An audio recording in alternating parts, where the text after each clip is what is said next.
Now, the greatest radio shows of all time. Suspense. The Shadow Node. Washington calling David Harding, counter-spy. Classic radio theater. The Great Gildersleeve. Fibber McGee and Molly. Dragnet. Gunsmoke. The Lone Ranger. Now, step back into a time machine with your host, Wyatt Cox. Good evening, friends of the Inner Sanctum. Comedy on this Monday as we celebrate what went on 83 years ago today, April 15th, 1941, with that Tuesday editions of Fibber McGee and Molly and the Bob Hope Show.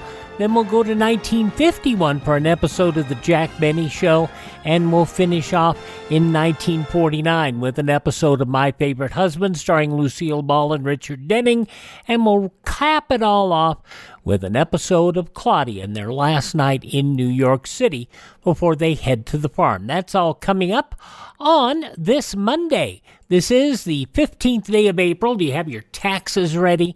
106th day of 2024. We also have 260 days left till we exit this year.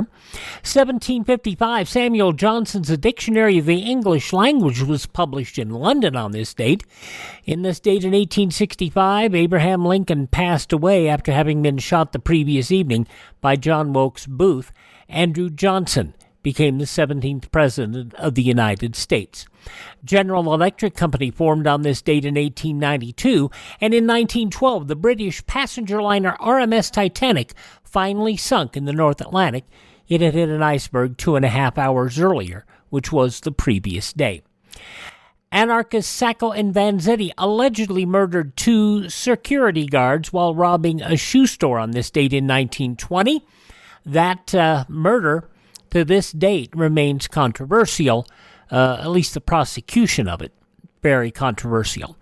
Insulin first became generally available for use by diabetics on this date in 1923, and Rand McNally published its first road atlas on this date in 1924, and can you believe that there are people today who have no idea what a road atlas is? Every car in America had one until we had cell phones. They did.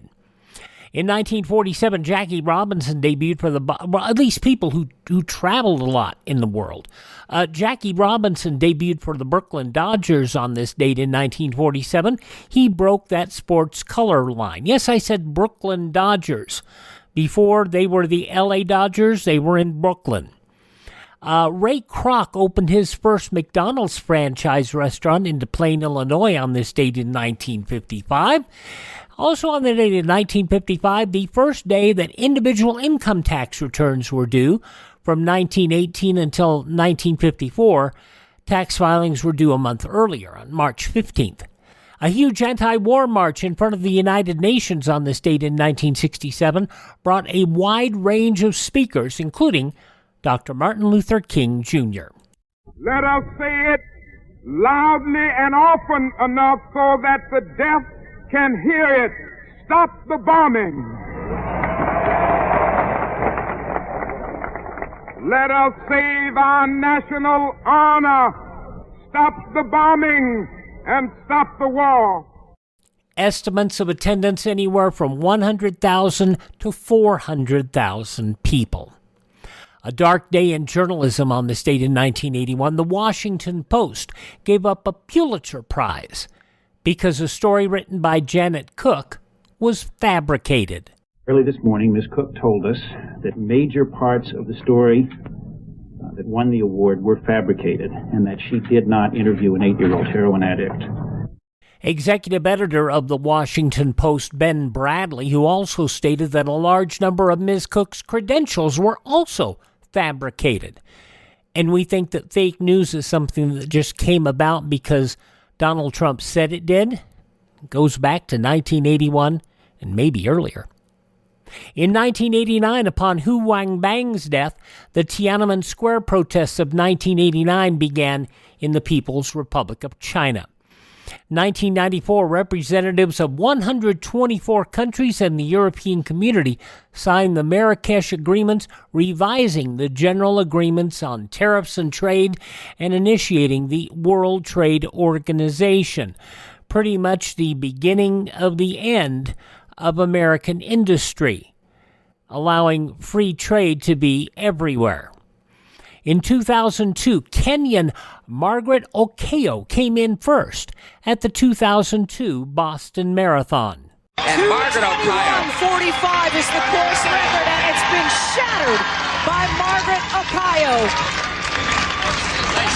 Very nice. Unofficially, she took a minute off the course record. Her record would stand until Ethiopian runner Bunjesh Deba would shave another 34 seconds off that record in 2014. In 2013, 2 bombs exploded near the finish line at the Boston Marathon, killing 3 people and injuring 264 others. And it was 5 years ago today, in 2019, the Cathedral of Notre Dame de Paris in France, severely damaged by a large fire. The cathedral expected to reopen on December 8th of this year, and the date confirmed by President Macron. It's taken a long time to rebuild what stood for so many years. Alrighty, passing away on this date in history, actor Wallace Beery, Dutch author, Holocaust survivor Corrie ten Boom, also actress Greta Garbo, I Want to Be Alone, Joy Ramone of the Ramones, football player turned Supreme Court Justice Byron Whizzer White, passing away on this date. Also singer John Fred of John Fred and the Playboy Band. You remember him as Sergeant Hartman in Full Metal Jacket. R. Lee Ermey, passing away on this date, and passing away 2 years ago from Alf and Seinfeld, Liz Sheridan. Birthdays on this date include the wonderful blues singer Bessie Smith.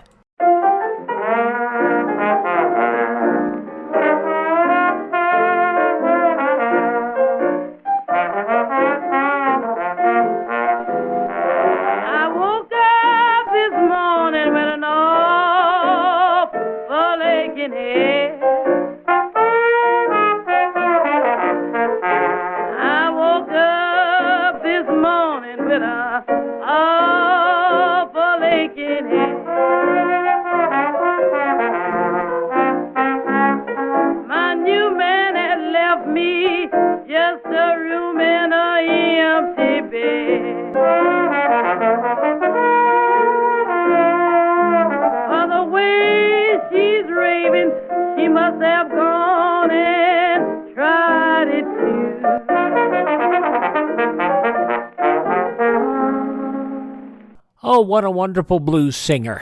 Bessie Smith, born on this date in history, as was Leonardo da Vinci, distillery founder Joseph Seagram, Thomas Hart Benton. I just mentioned Corrie ten Boom. She was born on this date, and she would pass away on her birth date in 1983. Also, a businessman, Alfred S. Bloomingdale. The wonderful actor Hans Conried. A lot of people go, why do you think so much about Hans Conried? Look at what all he did. I mean, he was a wonderful dialectician, My Friend Irma. He was Uncle Tanoose in Make Room for Daddy. He did an amazing, funny television show, Fractured Flickers, and he was Snidely Whiplash on Dudley Do-Right. Hans Conried, born on this date. You saw him in Broken Arrow, Buck Rogers, and he was Kang on the Star Trek television show, the original, and on Deep Space Nine. Michael and Sarah, born on this date. Bewitched, Elizabeth Montgomery. Hee Haws, Roy Clark, wonderful guitar player, and country singer Bob Luman, all born on this date in history. Hi, this is Jeff Foxworthy. It is now time for the birthday announcements. The following people are now officially older than dirt. If you've ever seen Back to the Future, you know the character Biff Tannen. He played the same character, or at least a relative of Biff Tannen, in all 3 Back to the Future movies. Thomas F. Wilson turned 65 years old today. He does stand-up comedy, and this is a song he sings in every bit of stand-up he does. When I'm flying in a plane or I'm on the street, there's a lot of friendly people that I like to meet. They shake my hand but never ask my name, and they start asking questions that are always the same. Hey, what's Michael J. Fox like? He's nice. What's Christopher Lloyd like? Kinda quiet. What's Crispin Glover like? Unusual. Stop asking me the question. I went to the bar mitzvah of my nephew Josh. Now I'm not Jewish, but I like to nosh. Put on my yarmulke, started to pray. When the rabbi leaned over and I heard him say, hey, was that real manure? No, it wasn't. How was that DeLorean? A piece of garbage. Do those hoverboards really fly? It's a movie. Stop asking me the question. Can we take your picture? Come on, look mean. Would you call my friend a butthead on his answering machine? Questions, questions fill my head. I went to my doctor said, what does a key grip do? Set up lights. What does the best boy do? Help the key grip. What does a producer do? I don't know. Stop asking me the question. Do you all hang out together? No, we don't. How's Crispin Glover? I never talked to him. Back to the Future 4. Not happening. Stop asking me the question. Hey, who's the nicest famous guy you know? Adam Sandler. Who is the biggest jerk? Gary Busey. How much money do you make? More than you do. So stop asking me the question. You gotta admire a guy who picks on his own fame. Thomas F. Wilson, Biff Tannen in Back to the Future, 65 years old today. Also turning 65 today, actress Emma Thompson. Singer Samantha Fox, 50. I had such a crush on her growing up. 58 years old today. He married Shanice in 2000, and they're still together. Flex Alexander, 54. From SVU, Danny Pino is 50. Country singer, songwriter, guitarist Chris Stapleton turns 46. From Clash of the Titans, Luke Evans is 45. Actor Seth Rogen is 42. Hermione Granger in the Harry Potter movies, Emma Watson, 34. And from Game of Thrones, Maisie Wilson is 27.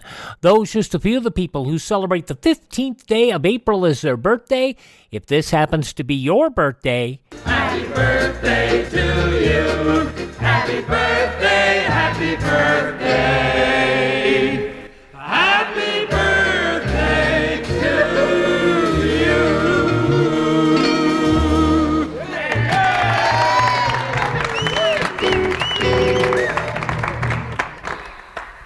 And our spotlight day in this edition of Classic Radio Theater with Wyatt Cox is 1941.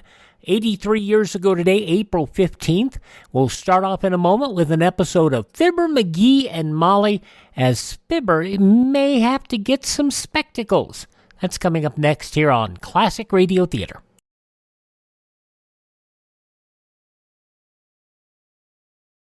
Are you suffering with anxiety, depression, PTSD, an eating disorder, or even a substance abuse problem? If it's causing problems at work or with your family, get help now. At Insight Mental Health and Wellness, we help and treat all types of depression and mental issues. We will help you use your insurance to get away from it all, to a beautiful, sunny, and tranquil vacation-like environment, so you can recharge yourself. And with the Family Medical Leave Act, you could take the time off you need from work. Plus, with the Affordable Care Act, your treatment could be 100% covered. If you're suffering from any kind of anxiety, depression, PTSD, eating disorder, or even a substance abuse problem, use your insurance and get away from it all. Come to sunny California. Call Insight Mental Health and Wellness now. 800-281-8944. 800-281-8944. 800-281-8944. That's 800-281-8944. And on this Monday, April 15th edition of Classic Radio Theater with Wyatt Cox Tax Day, we're going to go back to before it was Tax Day, April 15th, 1941, 83 years ago today. That is our feature date today on the program. And we'll have an episode of Fibber McGee and Molly to start out from that very special Tuesday, 83 years ago today. The 6th anniversary Johnson Wax program with Fibber McGee and Molly.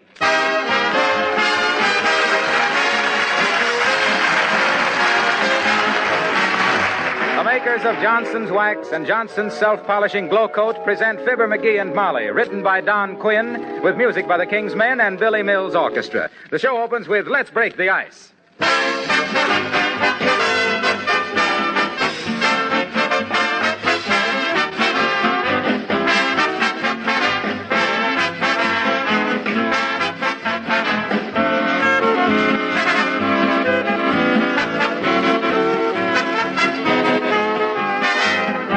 The other day I read an interesting letter from a talented lady who said she and her husband always listen to Fibber McGee and Molly on Tuesday nights. Never miss it because it's her husband's favorite radio show. But he's never bought her any Johnson's Wax or Self-Polishing Glow Coat. Well, that was hard for me to figure out. My wife never asks me if she can buy anything like that. But let me make just this one little point about Johnson's Glow Coat. Forget for a minute all the work it saves your little wife. Forget the compliments she'll get from your friends when they see those gleaming linoleum floors wearing their protective coats of Glow Coat polish. But think for a moment about this fact. The Johnson's Glow Coat makes linoleum last much longer, protects it from wear and tear. And I think you'll agree with me that not to insist upon your wife using Glow Coat is just bad business. Remember, Glow Coat needs no rubbing or buffing. It's self-polishing. Buy some tomorrow.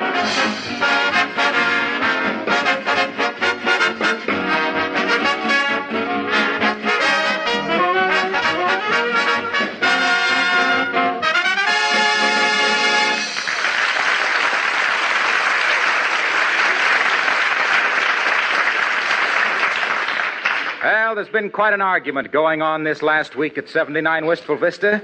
Mrs. McGee says her husband should go see an oculist. Mr. McGee says he'll do no such thing. Oh. So, here sitting in the office of Wistful Vista's leading oculist, we find Fibber McGee and Molly.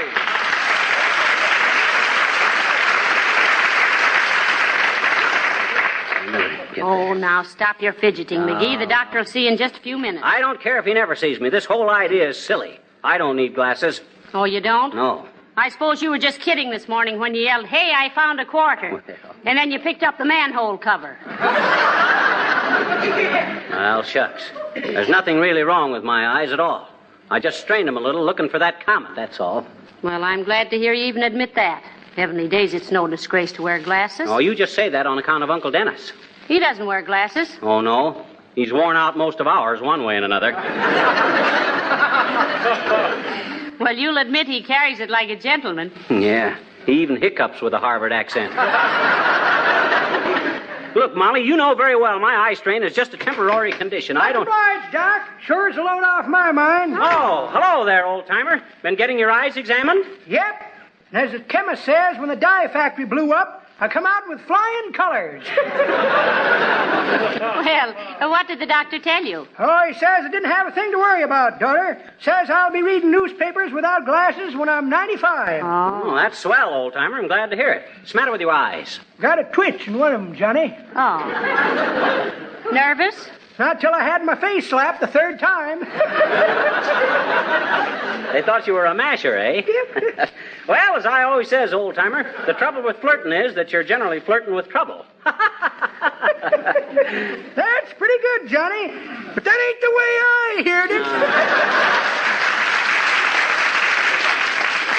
The way I heard it, which was t'other day while I was sitting in a little booth getting my pants pressed because the garden needed some rain, and always rains when I get my pants pressed, which is why they don't have any women in the Weather Bureau. Yeah, but the way you heard it... Oh, yeah. One feller says to t'other feller, "Say," he says, "I see where a young college feller pole vaulted more than 15 feet to a new world's record last Saturday. Ain't that wonderful?" "Yeah," says t'other feller, "but he never could have done it without that big stick." Well, I guess the doctor will be seeing you in a minute, kids. Well, thanks, Mr. Oldtimer. You say he thought your eyes were all right, huh? Yep. Says I'll be reading newspapers without glasses when I'm 95. Ooh. On one condition. What's the condition? Gotta learn to read. So long, kid.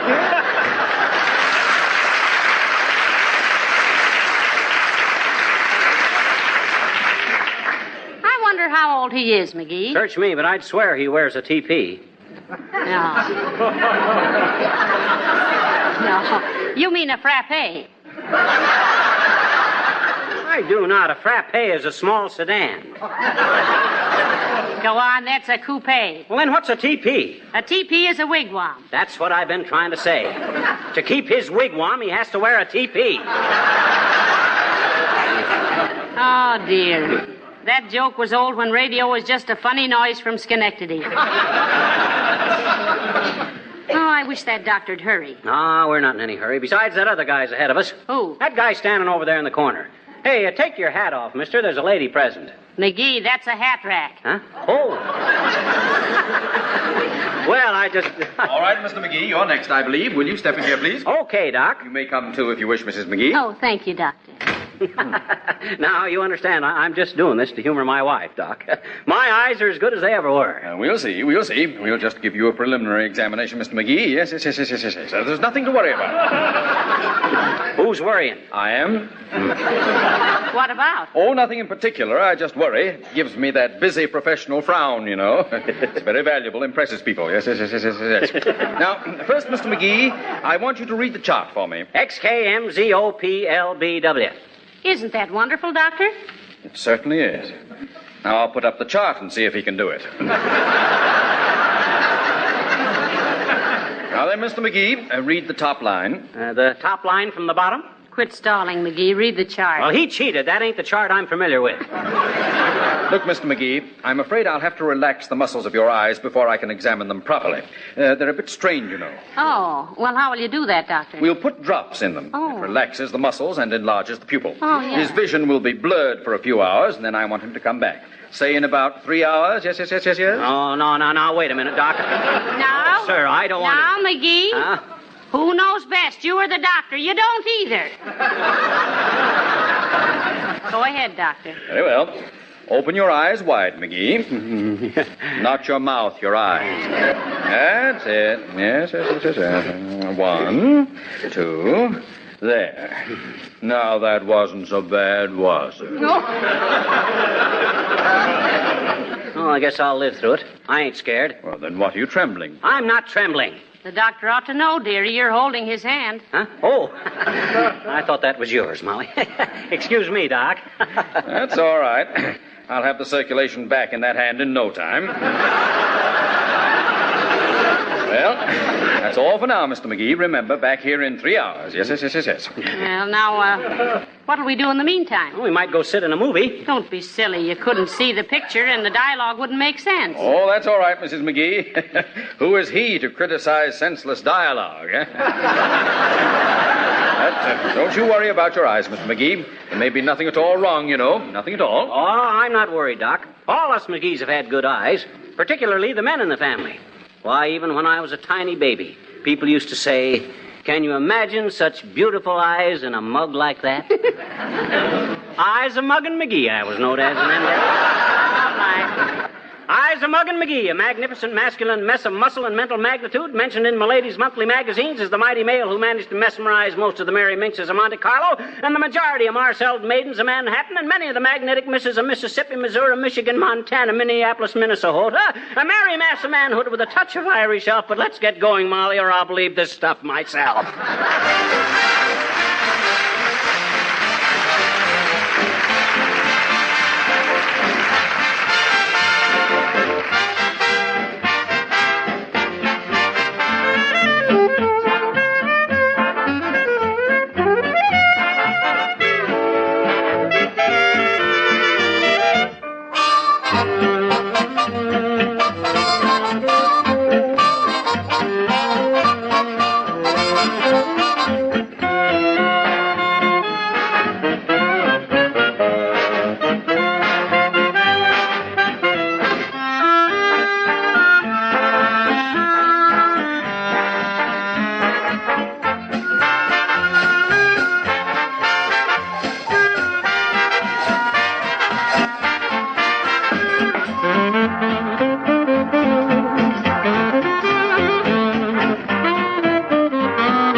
This was a swell idea of yours, Molly, stopping in here for a bite to eat instead of sitting in the park.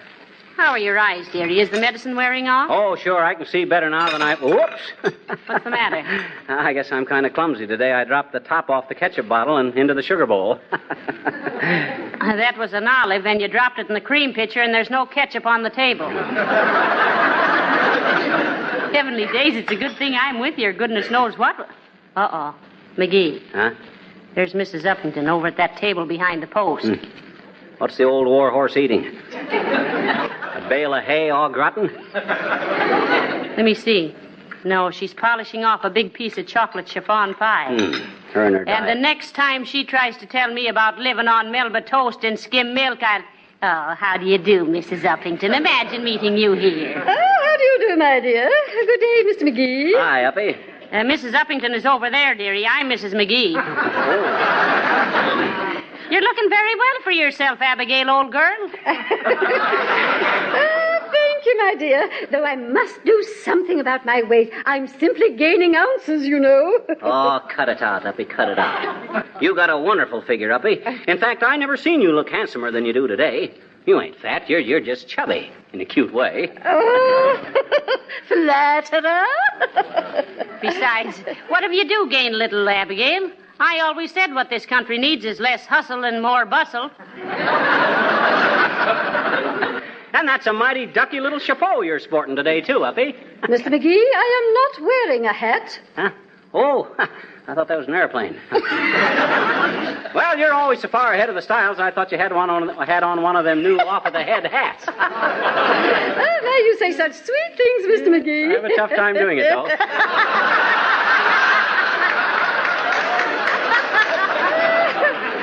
But it is sweet, and my head is easily turned, you know.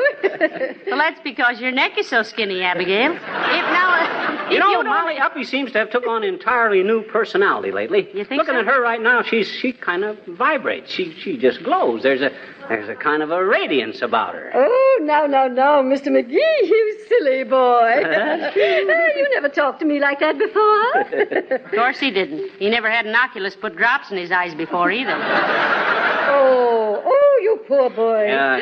Now, doesn't it make everything look horribly distorted? Yeah, Oh, you mean all those nice things you...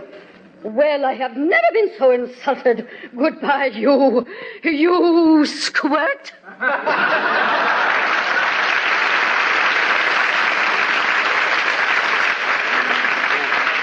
Molly, did I say something wrong? Oh, no. But I don't think that was government-inspected bologna you were dishing out.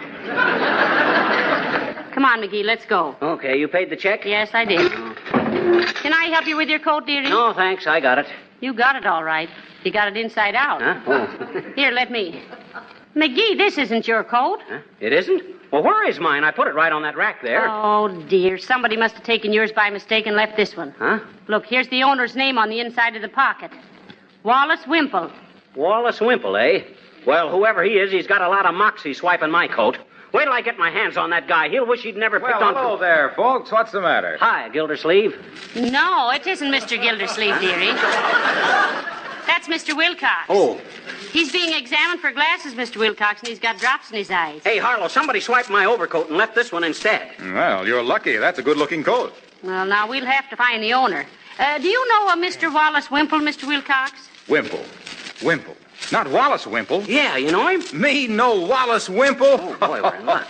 Why, say, when I first started working for Johnson's Wax, before I even knew what a wonderful thing Johnson's Wax was for beautifying and protecting floors and furniture and woodwork against dust and dirt and dampness, before I even found out what a blessing Johnson's Wax was for particular housewives. And that was, well, let's see, we've been on the air for Johnson's Wax 6 years today, and I worked for them 4 years before that. That's 10 years. Yes, sir, 10 years. And in all that time, I've never known anybody by the name of Wallace Wimple.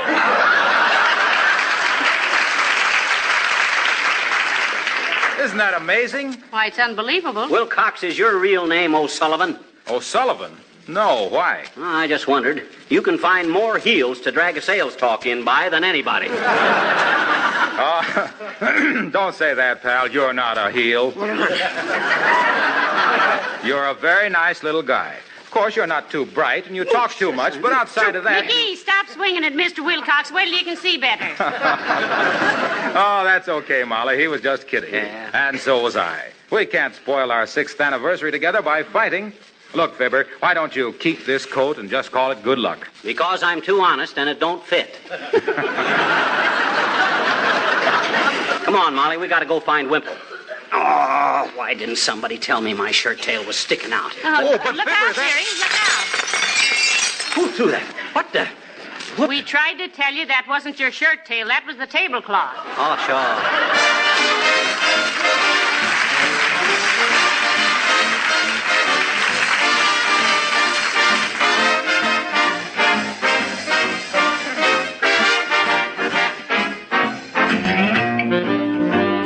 The King's Men sing, Let's Get Away From It All.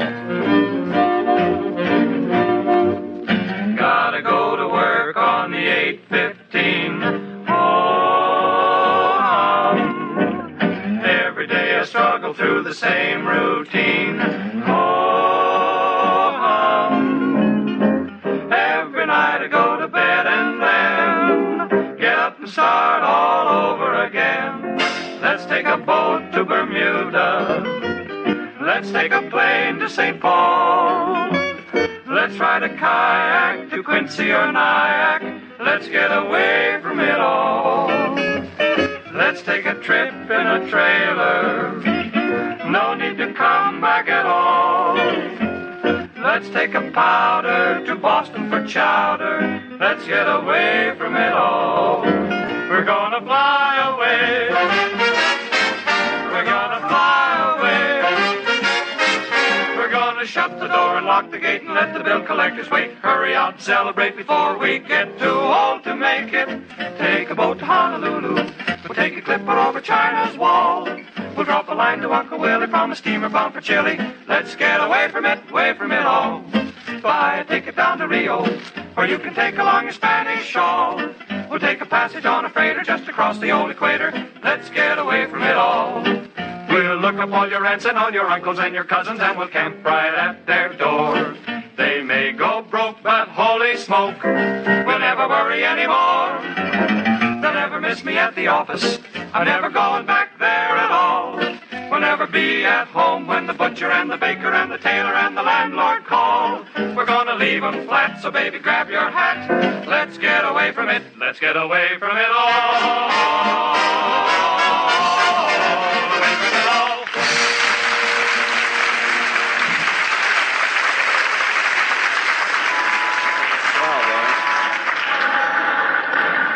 Oh, I wish we knew who this Wallace Wimple was. Did you ask the manager of the gas company? Yes, and the light company and the water company.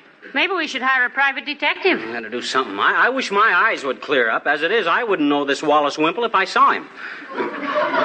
Ouch! That ratted, Bud. What's the idea of jabbing me with that cigar? Who do you think you are to... Now, McGee. I'll teach him to stand around in front of cigar stores and bump into people. I got a good notion to slap you down, Bud. What do you think of that? Well, ain't you got anything to say? Indians don't talk much, McGee. Is he an Indian? Yes, and a wooden one at that. Huh? Oh. Excuse me, Chief. I guess I was off the reservation. Hi, mister. Oh, hi there, little girl. I can't see you very good, but I recognize your voice. I got some stuff in my eyes, and I don't see very well for a while yet. Why? Well, they do that so they can examine your eyes better. What's the matter with him, mister? You got astigmatism? Got what, sis? Astigmatism. Shucks, sis. We could have had a cute routine if you'd only mispronounced that. I know it, but it would have been kind of corny, I bet you. Well, maybe it would. And seeing that this is our 6th anniversary for Johnson's Wax, maybe we better go easy on the corn. On the what? Corn. I'm hungry.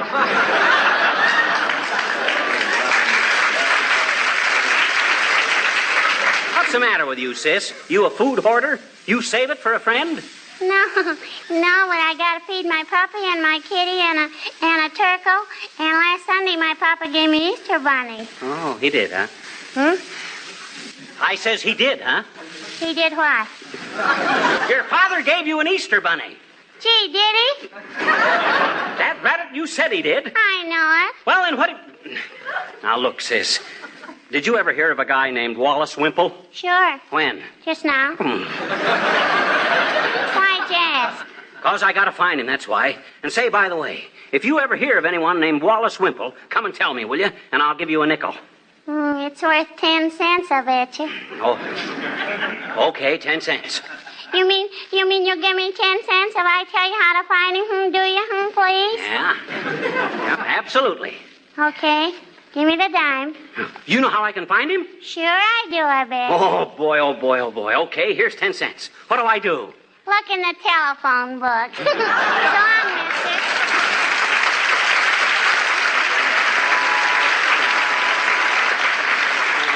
I never thought of that. Hey, Molly, lead me to the nearest phone booth, will you? All right, dearie. I don't know how we overlooked such an obvious idea. Well, sometimes the things right under your nose are the hardest to see.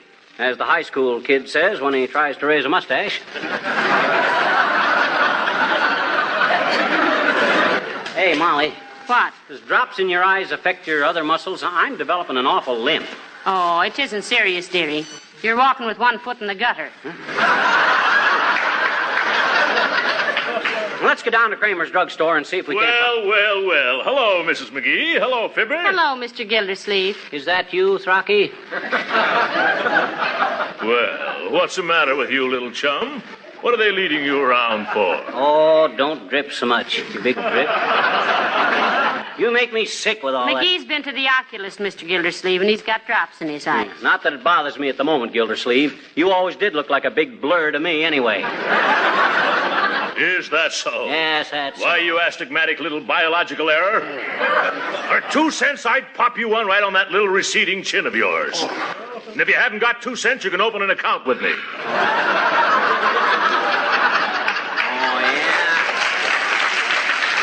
Drops in the eyes or no drops in the eyes, Gildersleeve? I could handle you with one hand tied behind me and juggling 3 Japanese with my feet. You couldn't juggle the accounts in a piggy bank, you little vacuum. Gildersleeve? Yes? Here. For goodness sakes, boys, stop it. Oh. Don't you realize this is our 6th anniversary for Johnson's Wax? Well, Let's all be friends at least for one day. well, all right. For one day. One day it is, Gildersleeve. But what are you doing tomorrow? Nothing. Okay. Suppose I meet you in back of the firehouse and slap a few of your cheap gold fillings down your noisy epiglottis. You're a hard man, McGee. But by George! Hey, Throcky. What is it, chum? You know a guy named Wallace Wimple? Wallace Wimple. Oh, Wallace Wimple. Why, certainly. Oh, fine. An old college chum of mine. Oh. Yes. He used to sleep in the next seat of me in chapel. For goodness sakes, well, where does he live, Mr. Gildersleeve? Wait a minute. I have it right down here in my address book. Wimple. W. Here's Wilma. Wilma, huh? Wilma's a horse. She's running in the Derby this year. W. Ah, here it is. Wally Wimple. 1345 Oak Street. And when you see him, McGee... Okay. Taxi! Okay, Molly, let's go. Come on, McGee. Come on, get in quick. No, in the back seat, dearie. Oh. That's it. Thank you, Mr. Gildersleeve. Now, wait a minute, folks. What's this all about? I might be... Go tat a tip at you, big mug. I'll see you tomorrow behind the firehouse. Oh!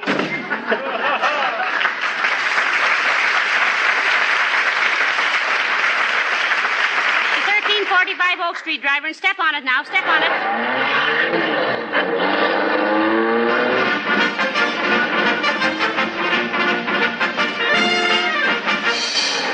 Come on, Molly. Here we are. Watch the step, dearie. Here, take hold of my hand. Now, you let me handle this, Molly. This guy may be a professional crook, and I might have to get tough with him. Well, what if he's a big bruiser? Well, Yes. Hi, Bud. You Wallace Wimple? Yes, I am. Is he a big guy, Molly? No, he's just a little guy, McGee. Yes, eh? Now, you look here, Wimple. You got a lot of nerve swiping my coat out of that restaurant. I got a notion to kick you around and teach you respect for other people's property. What? Other people's property. What's the idea of taking my coat? Well, bless my soul, I didn't even know I had taken the wrong one. Well, is this your coat, Mr. Wimple? Oh, it certainly is, and thank you so much for returning it. Is that all you got to say, Wimple? Ain't you going to apologize? Yes, I certainly am. It was a very ridiculous mistake. But at the time, I couldn't tell one coat from another. Well, why not? Well, I went to an oculist this morning, and he put some drops in my eyes. Isn't that silly?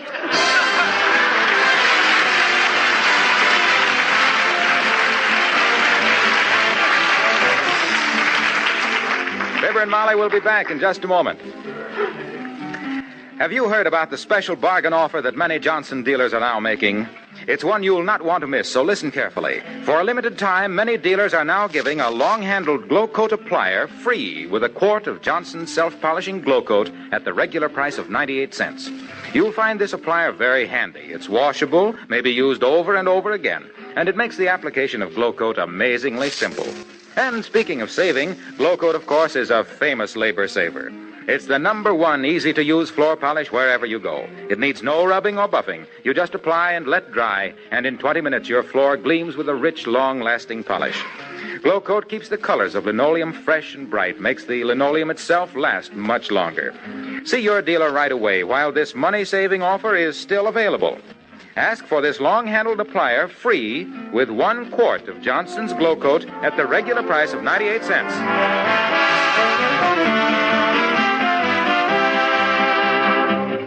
Ladies and gentlemen, tonight's program marks the beginning of our 7th year on the air for Johnson's Wax. And the people in both Racine and Wistful Vista want to thank you all for your loyalty and friendship. That's right. If it hadn't been for you folks, why we would... Telegram for Fibber McGee and Molly. I'll take it, Wallace. Thanks. Let me read it, dearie. Remember your eyes. Oh, how nice. Listen, McGee. Yeah? Congratulations to Fibber McGee and Molly on their 6th anniversary. Oh. You have done a wonderful job, and we hope your sponsor appreciates you as much as we do.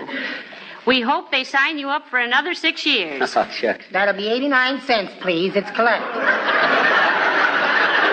It is not collect. I paid for that, Tellep. Good night. Good night, all.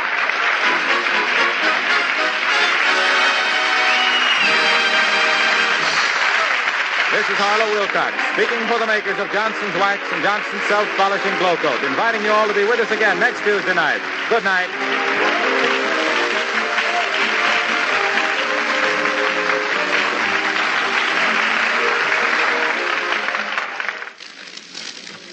Special announcement about Johnson's newest product, the amazing enamel that actually contains wax.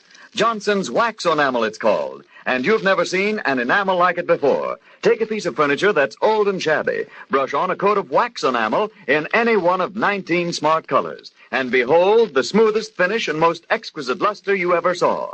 You'll be proud of your decorating efforts with this new kind of enamel because wax enamel dries with a smoother, more colorful finish, with a satiny wax luster instead of a harsh glare. Besides, and this is important, the wax in wax enamel gives it extra protection against wear, makes it easy to keep clean. Your dealer will give you a wax enamel color chart free. Ask for one tomorrow. This is the National Broadcasting Company. The 6th anniversary show of Fibber McGee and Molly for Johnson Wax, 83 years ago, April 15th, 1941, a Tuesday. And as you notice, the very first appearance of Wallace Wimple on Fibber McGee and Molly. As we continue our salute to that date 83 years ago today, we'll have the news from 83 years ago and an episode of Bob Hope with Hedda Hopper.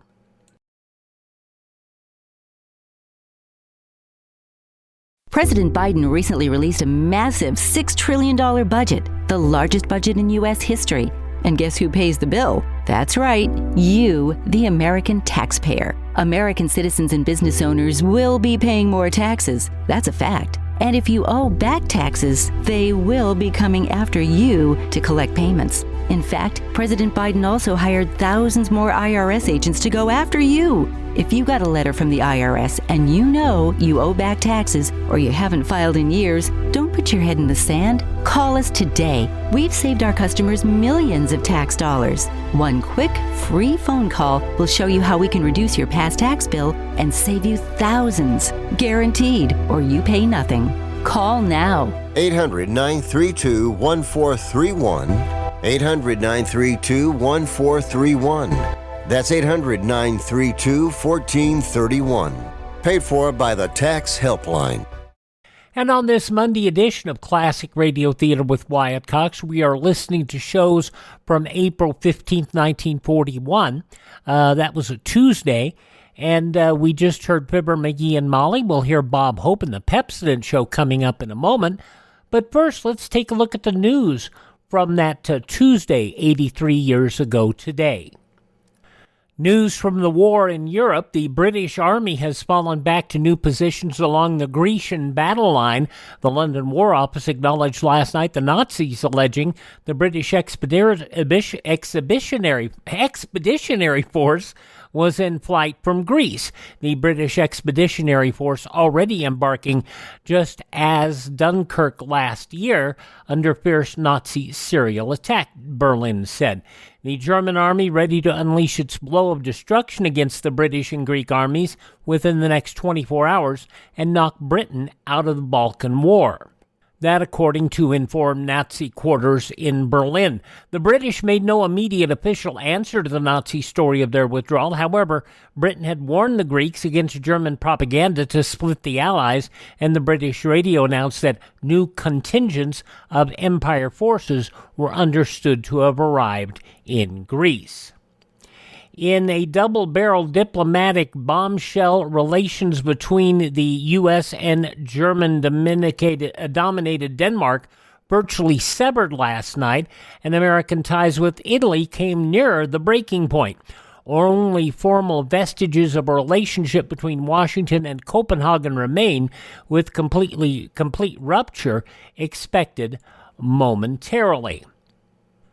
Director Leon Henderson of the new Office of Price Administration and Civilian Supply yesterday discussed sore spots in commodity prices with a special Interdepartmental Price Administration Committee. He explained the meeting was largely organizational, but that tentative decisions were reached relative to coping with several specific price situations. He said the committee would meet weekly. Meeting attended by Secretary of the Treasury, Henry Morgenthau, Secretary of Agriculture Claude Wickard, Federal Loan Administrator Jesse Jones, William S. Knutson and Sidney Hillman, co-directors of the Office of Production Management, W.A. Ayers of the Federal Trade Commission, and Oscar Ryder, acting chairman of the U.S. Tariff Commission. According to CIO demands, the nation's two biggest steel producers, United States Steel and Bethlehem Steel, boosted wages 10 cents an hour yesterday, and Republic Steel and Youngstown Sheet and Tube quickly fell into line. Directly, the action meant the addition of $4 a week to the pay envelopes of more than 400,000 workers. American policy in both Europe and Asia yesterday was declared unchanged by the new Russian-Japanese Neutrality Pact, which was viewed officially as merely formalizing a relationship long existing between the two Eastern powers. Armed with smuggled guns and crudely fashioned keys, 3 desperate long-term convicts broke from Sing Sing prison in New York yesterday, and after 7 drama-packed hours, 4 people were dead, including one of the fugitives and 2 other felons captured as well. The chef at New York State's Little Siberia is dead. 27 years ago, Gustav A. Arnold appointed chef at Clinton Prison. The German-born immigrant had been responsible for the appetites of more than 2,200 inmates for over a quarter of a century. Vice President Henry A. Wallace described the contrasting Anglo-Saxon and Latin American cultures of the 2 great sections of this hemisphere as a source of strength, not weakness, and thereby sounded a keynote in continental celebrations of Pan American Day. red-eared sunfish coming back to Illinois streams for the first time in 20 years. That according to the Illinois National History Survey. After a 1,000-mile jaunt from Texas, 125 young red ears are being tended before being released in a newly constructed experimental lake. Those some of the news stories from the newspapers of Tuesday, April 15th, 1941.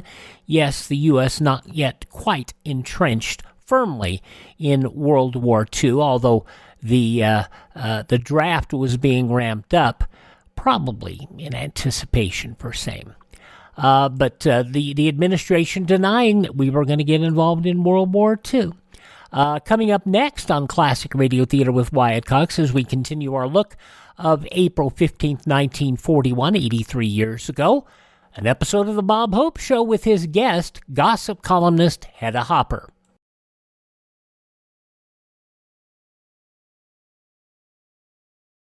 In times of economic uncertainty and chaos, your money means nothing. You may not even be able to get it from your bank or ATM. And the money you do have in the stock market will go down and down. What you can bank on is gold and silver. Gold and silver have been a reliable and trusted form of currency for thousands of years. Gold and silver have never been worth zero, and typically gold holds its value during economic turmoil. Call the Gold Hotline now and learn how to protect your money and your assets with gold and silver. And learn how to set up a new IRA or roll over your current one into a gold-backed IRA. Protect your money from the next market crash with gold and silver. Call now for your free gold guide. 800-515-6302. 800-515-6302. 800-515-6302. That's 800-515-6302.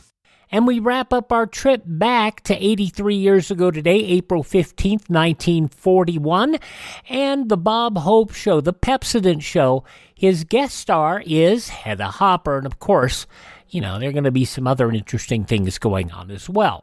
Pepsodent Show, starring Bob Hope and his guest star, Hedda Hopper. Happy anniversary, Fibber McGee and Molly. Happy anniversary, Fibber McGee and Molly.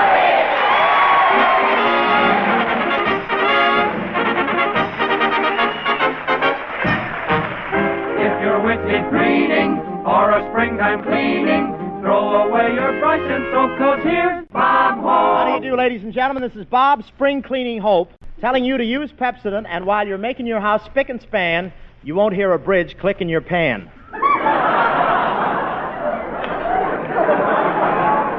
Or this is Bob Spring Cleaning Hope telling you to use Pepsodent because a brush in the hand is better than a vacuum in the puss. Isn't that a wonderful joke? What a joke. I told that joke to Jimmy Roosevelt last week. Now he has to have a nurse steady. Well, this is the time of the year we all start our own spring cleaning now that Morgenthau's through with us. But you should see me doing my spring house cleaning this week. We sure worked hard cleaning the living room. First I rolled the rug back, then I mowed the grass. Found another rug. All year long, all year long we kept sweeping the dirt under the living room rug. In fact, the rug was so high, to get on it, you had to be the thief of Baghdad. I saw the picture. Yes, sir. Where were you? But I want to tell you, at our house, the dust was so thick I had to probe for the furniture. There was so much dust around the house, the termites were running around yelling Gesundheit to each other. And our Oriental rug needed cleaning. In fact, a gopher had been living in it so long he had slanted eyes.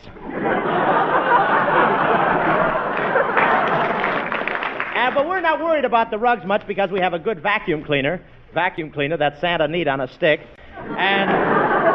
But we did clean. Today, first thing in the morning, I decided to go up and clean the attic. When I got up there, I came across a bunch of old Esquires in one corner. Tomorrow, first thing in the morning, I'm going to clean the attic.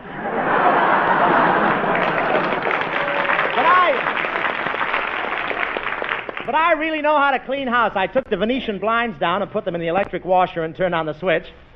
Anybody want to buy 38,000 toothpicks? And I hadn't changed the water in the goldfish bowl for 2 years, so I put some clean, fresh water in it. The goldfish swam to the top, took a breath of fresh air, and said, "Gosh, that was a long blackout." And I got a few surprises, too. I opened one closet door, and I saw a man with a long white beard. I said, "What are you doing in there?" He said, "I'm the exterminator." He pointed to a horse in one corner and said, "I came in here 20 years ago to kill that mouse." Nice joke. I know, I rolled that joke on the White House lawn yesterday. I did, yes, I did. But my house is really clean now. My paint started to fade a little, so I repainted the house with Pepsodent. Now I've got the only house in America whose bay window smiles at you.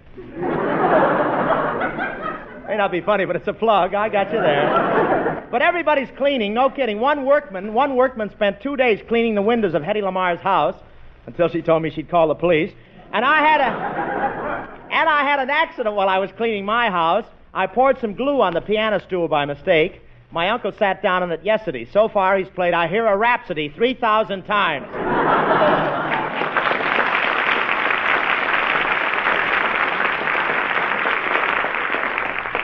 Say, Bob, there's something I'd like to speak to you about. Why, certainly, William. What is it? Well, you know, Bob, I've been on your radio program for 3 years now.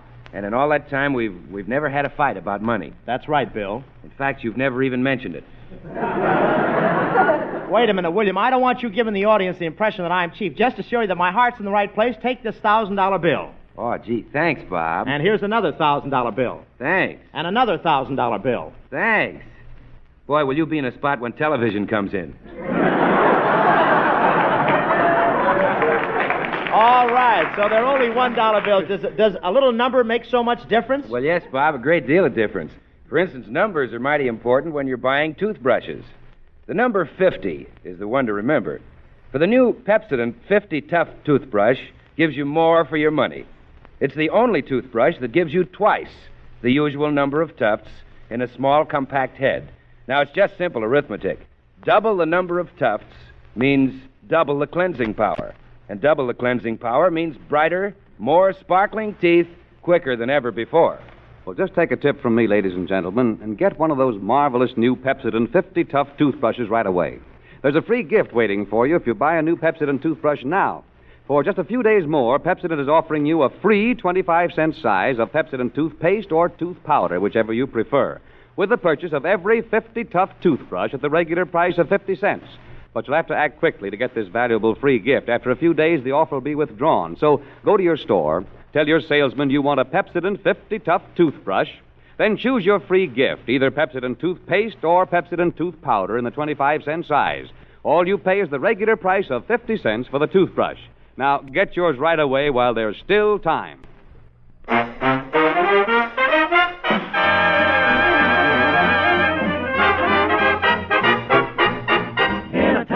Sweden, by a stream so clear and cool, a boy would sit and fish and dream when he should have been in school. He couldn't read or write a word, but happiness he found in a little song he heard. Here's how it would sound. Hut set roastin' on the Rillo and the brola do it. Hut set roastin' on the Rillo and the brola do it. Hut set roastin' on the Rillo and the brola do it. Hut set roastin' on the Rillo and the brola do it. Now the Ralston is a Swedish town, the Rillo is a stream, the brawler is the boy and girl, the hut set is their dream. Hut set roastin' on the Rillo and the brola do it. Hut set roastin' on the Rillo and the brola do it.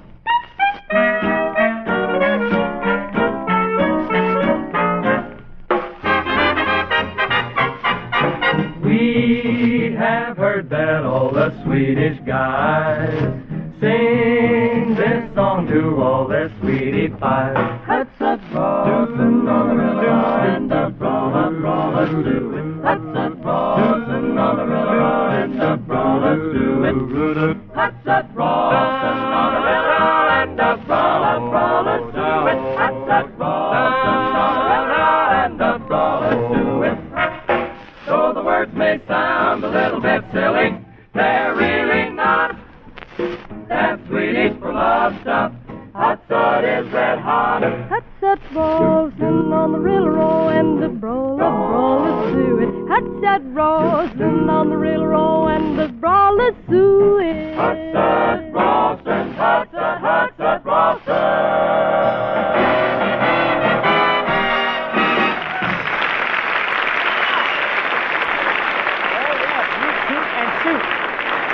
Yes, sir. That was our 6 hits and a miss in the orchestra and Hut Sut song. The 6 hits and a miss are now 6 hits and a misses. In a little while, this program will have 6 hits and misses and a few quiz kids. Oh, yeah. Yeah. Pauline and Jerry did it, Las Vegas. Where are we? Let's get into it. And now it is my pleasure to present one of Hollywood's best-known personalities, screen actress, newspaper columnist, radio commentator, and wearer of Hollywood's dizziest hats, Miss Hedda Hopper, ladies and gentlemen.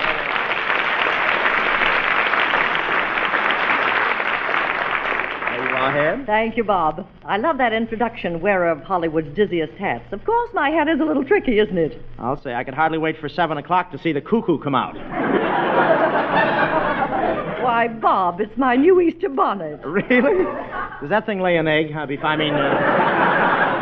wish you wouldn't bring that competition around. Did you see me? Oh, it's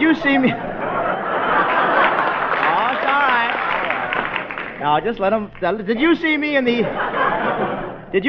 the Easter parade Sunday morning, Hedda? Yes, and I really don't think you know how to dress, Bob. Don't know how. Why? Didn't I look formal? Well, for one thing, you're not supposed to wear a top hat with bare feet. Since when?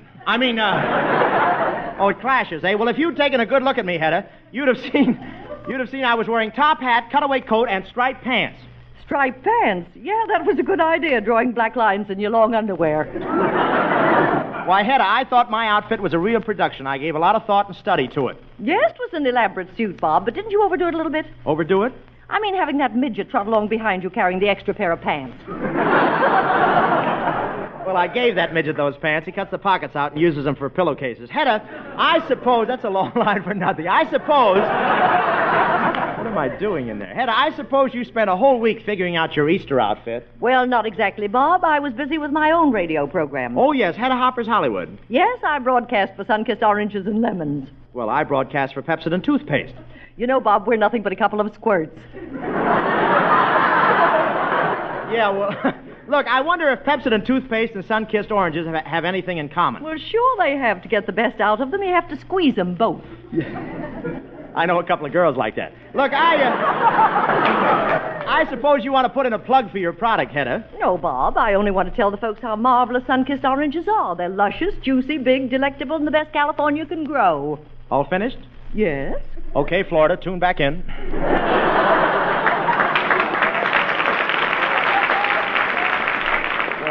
Are we bragging as though they were ever in? Isn't that marvelous? Say, Bob, what do you do when you're not busy with radio and pictures? Well, I like to take a trip to Catalina, lie out on the beach, and admire the pretty girls in their bathing suits. And Edward G. Robinson thinks he's the sea wolf.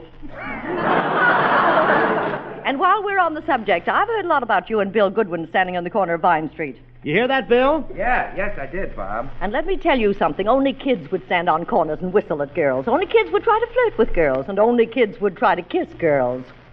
Well, meet the men of Boys Town. That did it, William. That did it. Well, if you boys can't get girls, before I was a Hollywood columnist, I was an advice to the Lovelorn editor. Maybe I can give you some advice. No, that wouldn't help, Hedda. I once went to a Lovelorn editor. That was quite a while ago when I was still a shy and bashful boy before I started to use Pepsodent. Pepsodent. All that ever comes out of you is Pepsodent. Well, shoot the stopper to me, Hopper.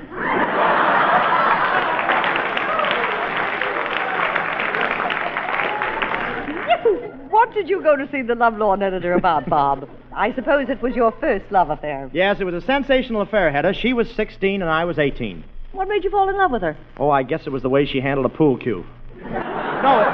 But we came to the parting of the ways. What broke up your romance? Well, her mother didn't like me. She used to see me hanging around the runway in burlesque theaters. It made her nervous when she was dancing. So the next day, there I was, Hedda, at the door of the Advice to the Lovelorn editor. Come in. Say, is this the Advice to the Lovelorn? Goodbye, Miss Hopper. Goodbye, Mr. Barrymore. This is it. Say, are you the advice to the lovelorn editor? Why, yes. Here, let me take your hat and turtle. Oh, thanks. Say, you're a country boy, aren't you? Yes, I'm from the country. How'd you know?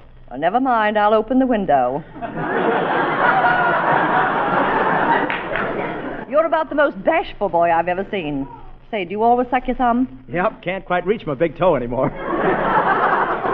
Well, tell me, what's your problem? Well, I broke up with my girl, Lulabelle. I ain't been able to sleep ever since. I'm always thinking about her. Well, perhaps I can help you. Why don't you describe Lulabelle to me? Well, her face ain't much to look at, but her figure, gee, it's awful. We used to have a lot of fun together, but then I began to suspect she was going with another fella. Well, what made you think that? Well, every time I walk into the parlor, she's sitting there necking with him.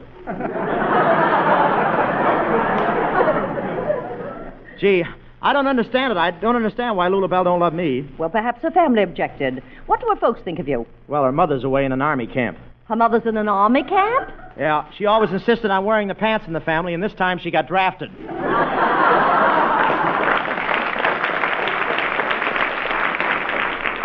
Well, perhaps you're not romantic enough. Tell me, when the lights are low and there's soft music playing and you two are all alone in the room and all is still, what do you do? I eat peanuts. Why? Well, I ain't the type to sit around and do nothing. When did you realize that Lulabelle was beginning to slip away from you? Oh, just the other day. I was holding her in my arms, looking tenderly into her eyes, and then she puckered up her little lips. Yes, yes? What a time to blow a spitball. Well, don't worry about her. You can get plenty of girls. You know, you're kind of cute. Here, let me fix your necktie for you. Oh, gee whiz, standing this close to a woman, it gives me goose pimples all over. On you, it's an improvement. I sure muffed You got that some line. of that fuzz on your tongue there, you know. That dropped down from that hat. Where are we? Where are we? You'd think it was a bird's nest. Can I send that on the road? Go ahead. Come on, handsome. Sit down here beside me. Oh, gosh, do you think it's safe? Well, certainly. I won't bite you. Go ahead. I like it. Now, let me give you a few pointers. Next time you hold Lulabelle in your arms, run your fingers through her hair like I'm running mine through yours. Oh, shucks. Don't run your fingers through my hair. It keeps reminding me of something. Well, what's that? I got to do my spring plowing. Oh, come on. How about a kiss? A kiss? What's that? Don't you know what a kiss is? Well, what does your mother do when your father comes from work and she sees him? Oh, slugging. Oh, no. I'll show you what a kiss is. There. How did you like that? Did we get across Sunset Boulevard all right?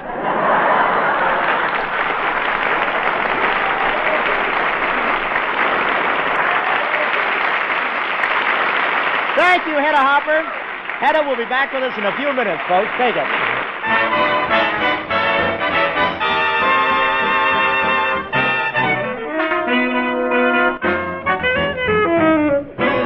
Oh, sentimental me, oh, romantic you.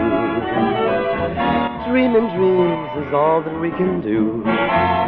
We hang around all day and ponder, while both of us grow fonder. The Lord knows where we're wandering to. I sit and sigh, you sigh and sit upon my knee. We laugh and cry, never disagree. A million kisses we'll make theft of, until there's nothing left of poor romantic you and sentimental me.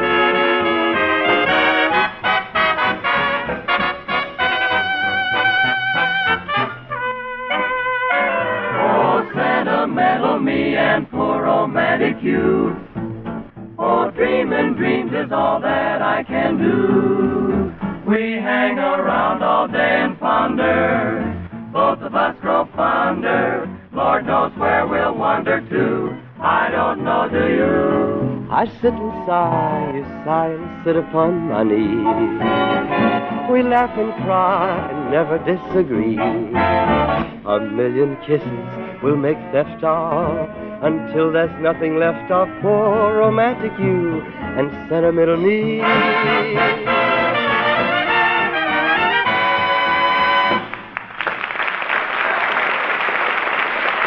That's Skinny Ennis, ladies and gentlemen.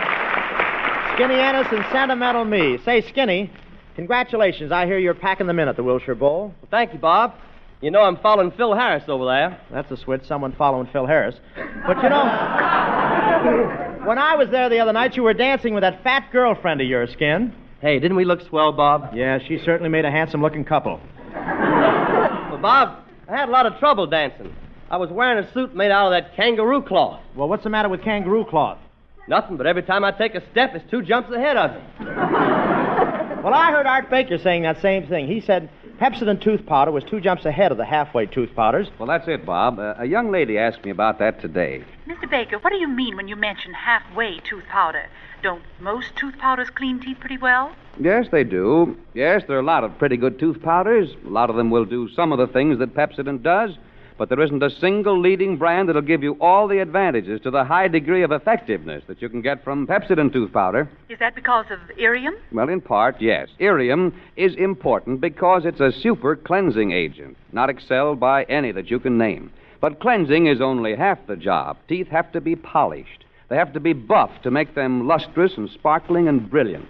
And unless a tooth powder makes teeth gleam, it's doing only half a job. Well, don't other tooth powders polish too? Well, not the way Pepsodent does.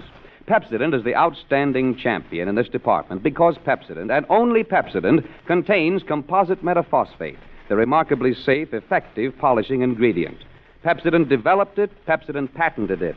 And it's so effective that several independent testing laboratories have all reached the same basic conclusion, namely, Pepsodent tooth powder has the power to produce 32% greater luster on teeth than the next best leading tooth powder, actually twice as bright as the average of all other brands. Now, that's why Pepsodent can do things no ordinary tooth powder will do. That's why your teeth will feel smoother and look brighter, at least 32% brighter than ever before. Thank you, Mr. Baker. No more halfway tooth powders for me. From now on, I'm saying Pepsodent tooth powder, please.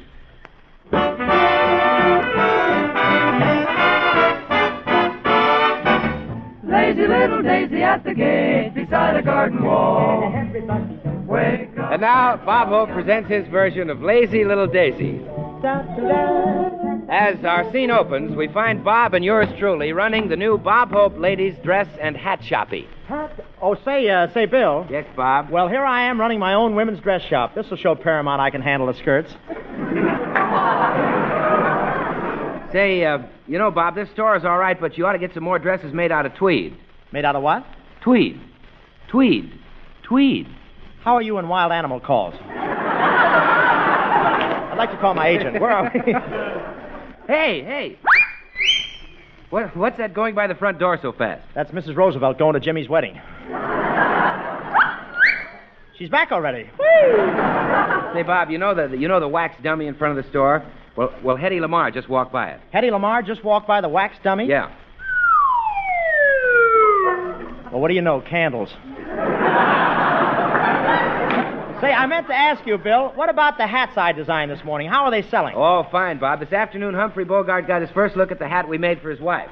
I wonder how long he'll stay up in the hills this time.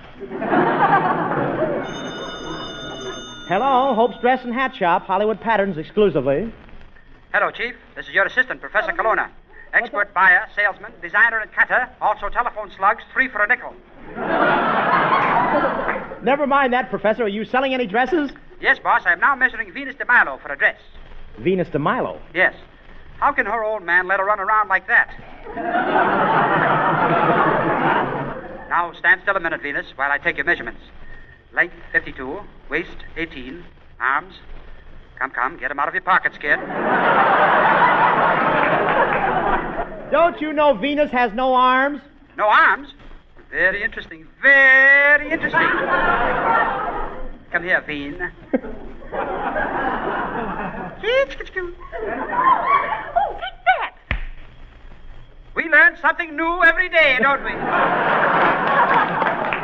Say, Bob, excuse me, but that construction company called before, and they said that their order was a mistake.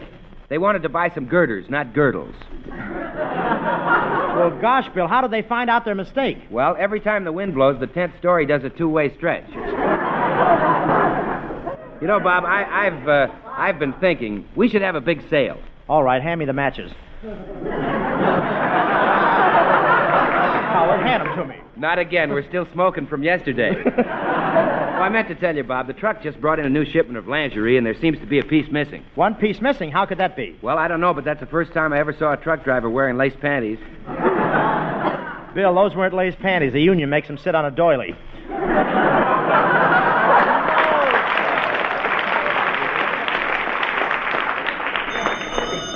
Hello? Hello, Hope. This is Colman, the big buyer, seller, exchanger. Also room for rent in rear. No children. Now, listen, boss, I'm down here at the silk factory getting some silk. Tell me, Hope, when silkworms spin a cocoon, they're supposed to spin it around themselves, aren't they? That's right. Silkworms always spin their cocoons around themselves. See, fellas? Now let me out of here.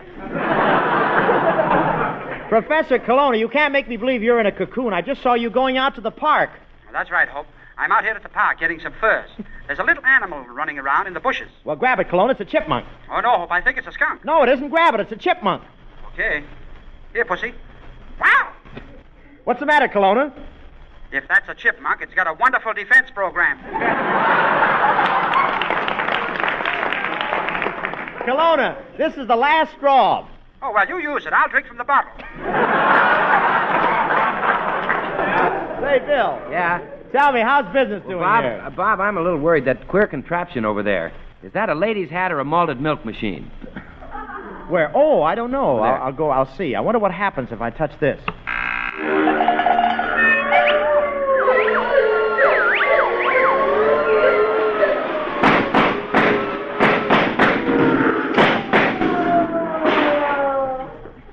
It's a hat.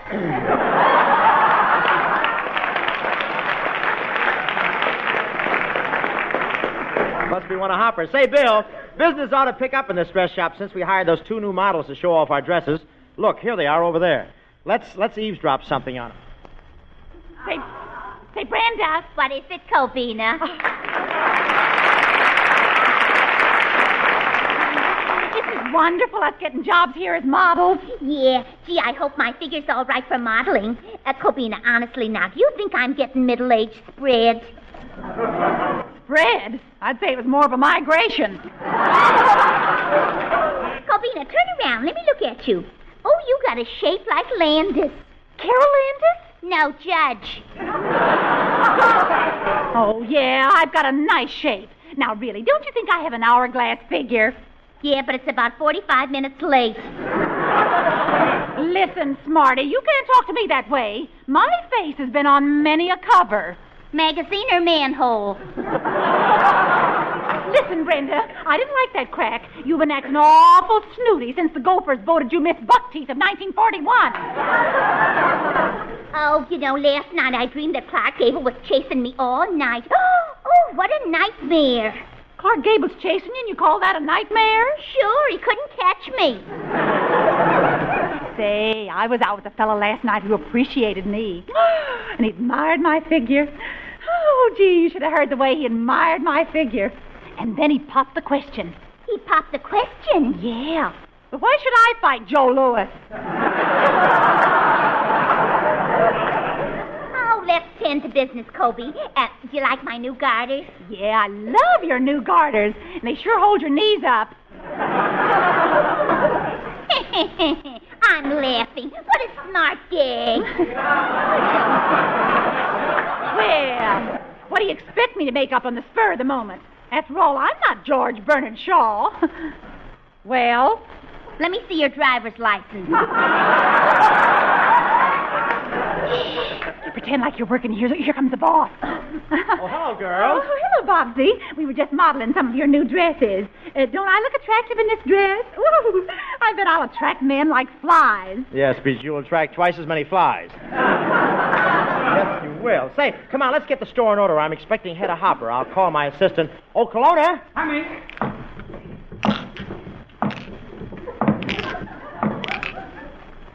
Loose eyeballs. Stop acting foolish, Kelowna. You get under my skin. Why should I? I've got nothing to hide.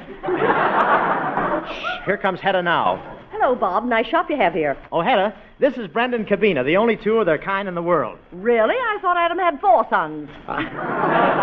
Well, getting on with the introductions. Professor Kelowna, this is Hedda Hopper. Come again? This is Hedda Hopper. Hopper. Jitterbug, eh? Be nice to her, Professor. Miss Hopper is syndicated. Must have been a neat job. The scar doesn't show.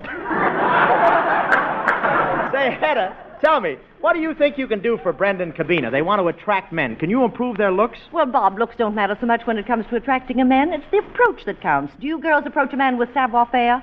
No, we sneak up behind him with chloroform. No, what Hedda means is that when you meet a man, you should play hard to get. That's right. Now, here comes a man through that doorway. I want you to act with dignity and charm. Now, walk toward him casually.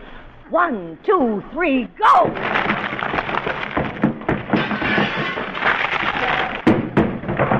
See? I beat you again!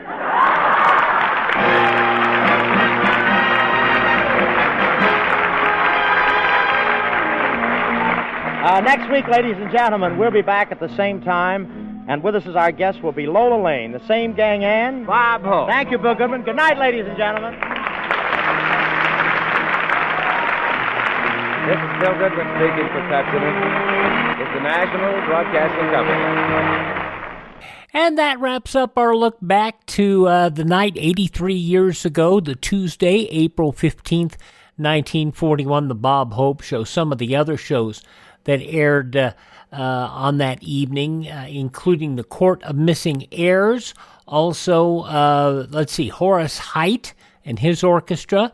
Also, the First Nighter program, Time Out for Dance, Ned Jordan's Spy Story, Elmer Davis and commentary. Grand Central Station was on as well that night. And a lot of music shows. The Science Roundtable, also broadcast, and Bob Hope, the Glenn Miller Orchestra on directly opposite Bob Hope on CBS. And it looks like that's a lot of the dramatic shows, lots and lots of orchestras airing on that Tuesday night. Alrighty, we'll move away from 1941. In fact, we'll come up 10 years to April 15th, 1951, and see what's going on a Sunday night with Jack Benny on Classic Radio Theater.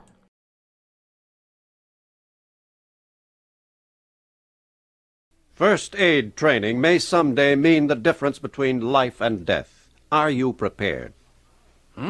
Something smells mighty good. Dinner about ready? Almost. Oh, Jim, would you get that big salad bowl for me? It's up on the top shelf, way back in the corner. Sure, just a sec, honey. Boy, it's really way back here in the corner. Jim, are you all right? Yeah, I think so. Except my arm. Looks like a bad cut, Jim. Lie still. I'll get some towels and try to stop the bleeding. Thank heavens for my first aid training. During a national emergency or even a natural disaster, medically trained personnel might not be able to reach you. That's why it's important that at least one member of every family have first aid training. Even in your daily living, a knowledge of first aid will prove helpful, and during a national emergency, it will be invaluable. Remember, a strong defense begins with a prepared family and ends with a protected nation. Start your first aid course today for survival tomorrow. First aid training still important to this day. Coming up tomorrow, Crime with Dick Calmer as Boston Blackie, an episode of the West Coast show Calling All Cars going back 89 years. Bob Bailey, Virginia Gregg in an episode of Let George Do It. I Was a Communist for the FBI, and we'll have another episode in the continuing adventures of Superman. That'll be coming up on our Tuesday program. But right now, let's head to 1951. That would be a Sunday, April 15, 1951, 73 years ago, and Jack Benny. 65.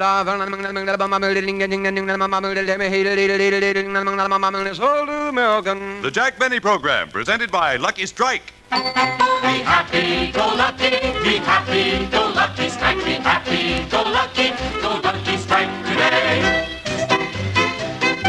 add up figures all day long, and this adds up to me. There's better taste in Lucky Strike, 'cause LSMFT.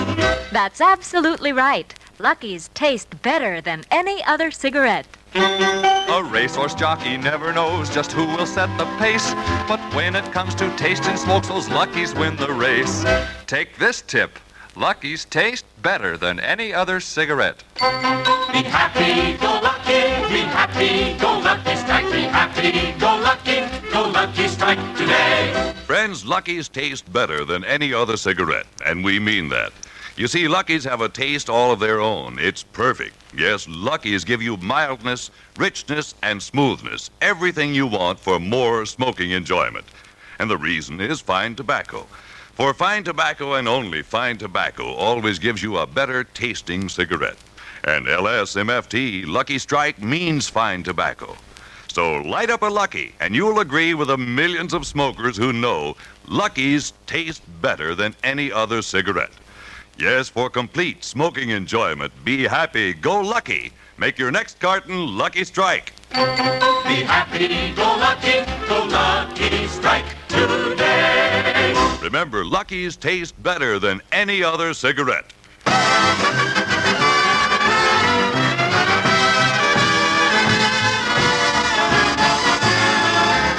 The Lucky Strike program starring Jack Benny with Mary Livingston, Phil Harris, Rochester, Dennis Day, the Sportsman Quartet, and yours truly, Don Wilson.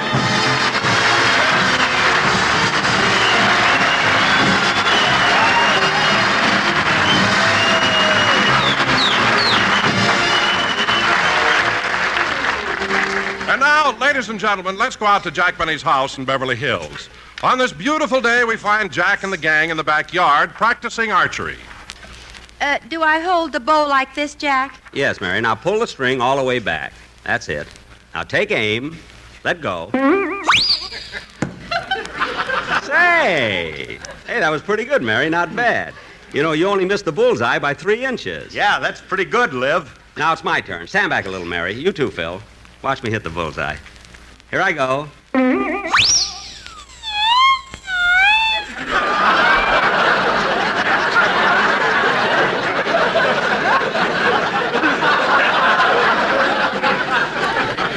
Who moved the target?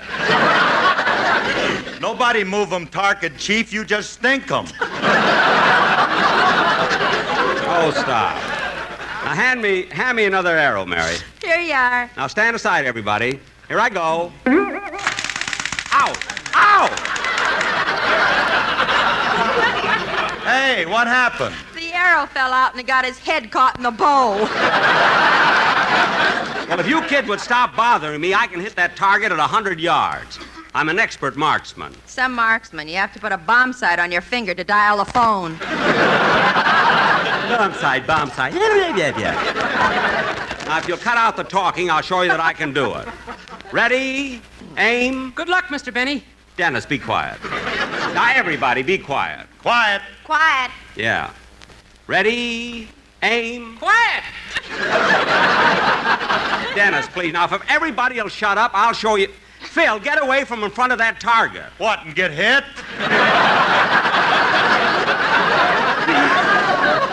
Now, don't be funny and stand aside. Ready? Aim. Oh, Mr. Benny, would you let Mary hold your bow and arrow for a minute? What for? I want to bend over and tie my shoelace.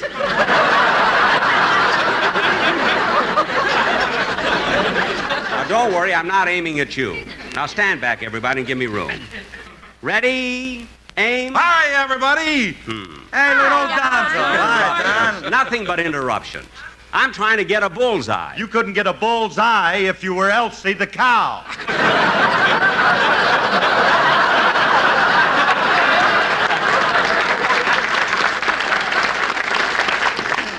Well, that's a clever remark. I didn't know they sold jokes in bottles. Yeah, you can get them in a pinch. Now cut that out! And since you're such a wise guy, Phil, I'll bet you a dime that I can take this bow and arrow and shoot an apple off Don Wilson's head. Now put up or shut up. Hey, wait a minute. Okay, Jackson, it's a bet. Now, just a second. Here's my dime. Here's my dime. Okay. Here, Mary, you hold the money. Gee, and I'm not even bonded. Just hold it. Now, Don, take this apple. Now, wait a minute, Jack. I'm not going to stand here with an apple on my head and take the chance. Don, Phil and I are betting. What have you got to lose? Huh? It's too dangerous. I'm not going to do it. Don, have you read your contract? On page 12, volume 6, paragraph 3, is the apple shooting clause. Which also includes tasting my food when I go to NBC banquets.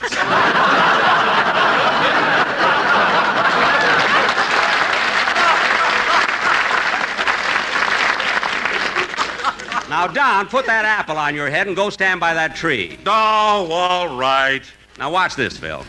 Ready, aim. Don, would you mind turning that apple around a little? Why? There's a worm peeking out at me. It makes me nervous. I think he's peeking on a worm. You can't tell one end from the other.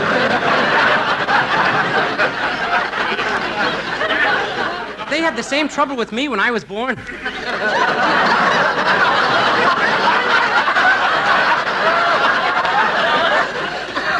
They did not. Then why did the doctor slap my face?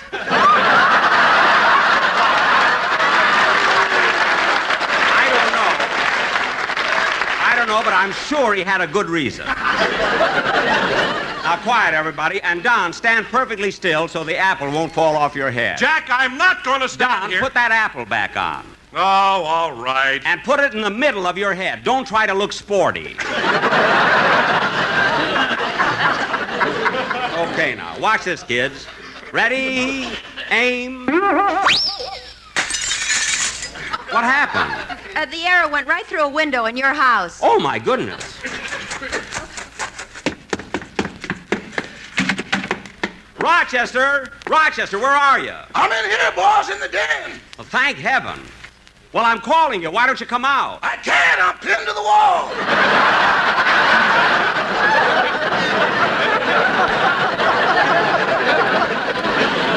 Pinned to the wall. Rochester. Oh, that's all right, boss. It only went through my sleeve. Oh, then let me... Wait a minute. Why have you got the phone in your hand? When I saw the arrow coming, I dialed Forest Lawn. Oh, stop. Now, hold still, Rochester, while I pull the arrow out of the wall. There. Oh, Mr. Benny. Now, what do you want? Do you mind if I tell you something? No, what? If they made me a king, I'd still be a slave to you. Well, that certainly came out of left field. What made you say that? Well, that's the first line of the song I'm going to sing on the program. Do you want to hear it before I go home? Yes, if you promise to go home right afterwards. Okay.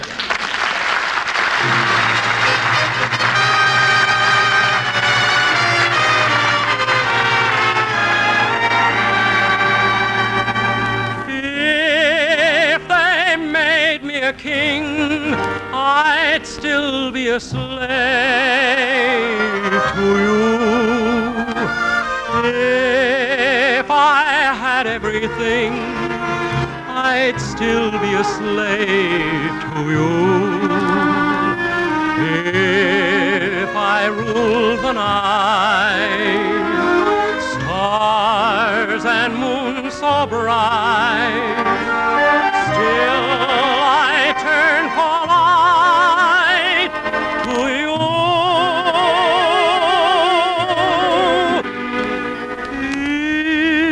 If the world to me bowed, yet humbly I'd plead to you.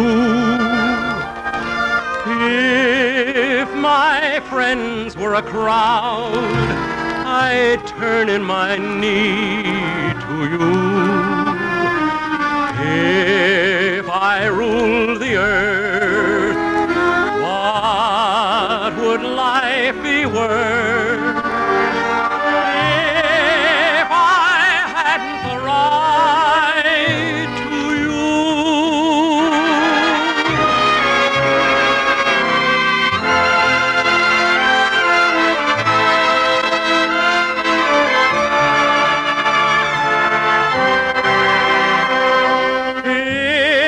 If my friends were a crowd, I'd turn in my knee to you.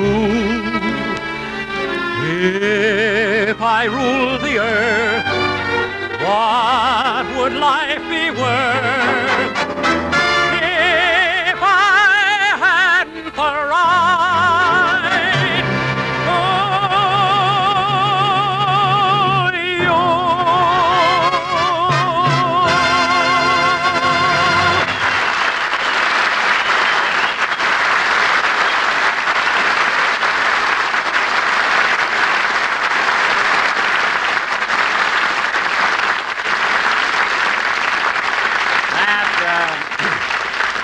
That was very good, Dennis, very good.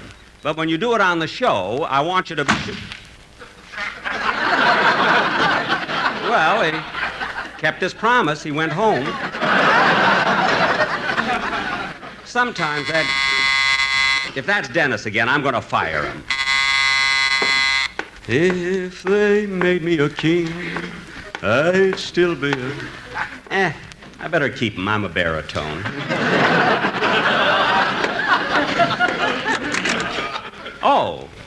Oh, it's you, Mr. Collins, Joseph Collins from the Office of the Collector of Internal Revenue. And you remember my assistant, Herbert Thompson? Yes. How do you do? How do you do?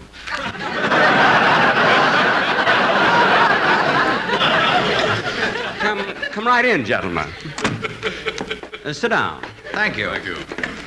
I didn't expect to see you fellas again. I thought we settled my income tax problem last week. Well, so did we, Mr. Benny. But the Department of Internal Revenue still feels that you're not taking full advantage of your legal deductions. We want to be fair with you. Fair with me? Yes, we still feel that any man who earned as much as you did last year must have spent more than $17 on entertainment. Well, that's all I spent, $17. That's what we told the head of our department, but he just wouldn't believe it. So he called the chief of the Federal Income Tax Bureau here in California and explained it to him. Oh. And what did the chief do? He called Washington, D.C. And what did Washington do? They're throwing the whole thing into the UN.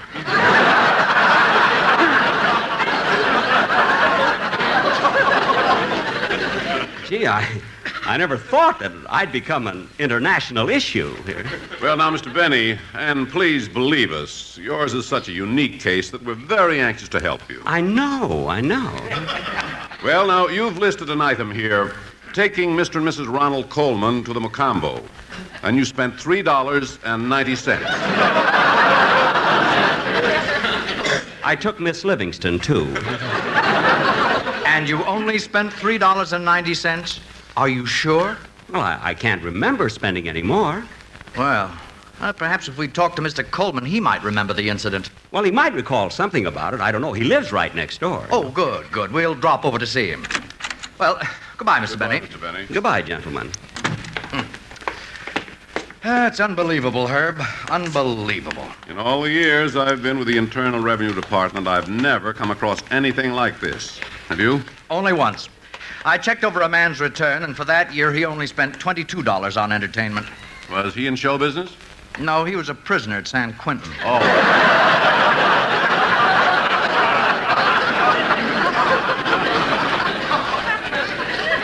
In solitary yet. Oh, say, that must be the Coleman's house over there. Oh, yes. I wonder if they're home.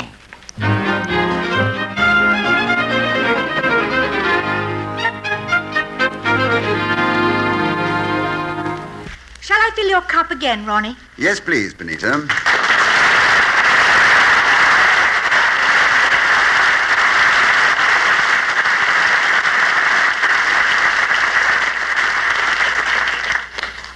Lemon or cream? Cream. 1 lump or 2? 2. You know, Benita, some people drink this Hedda straight.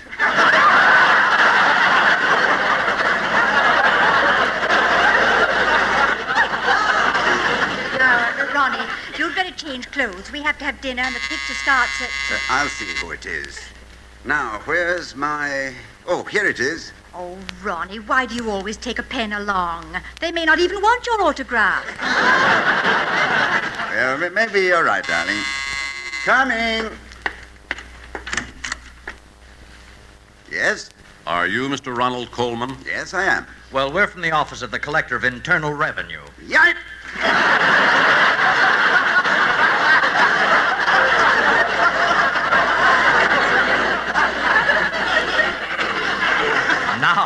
Now, calm down, Mr. Colman. It's not in reference to you that we're here. It's concerning the income tax return of your neighbor, Jack Benny. Good.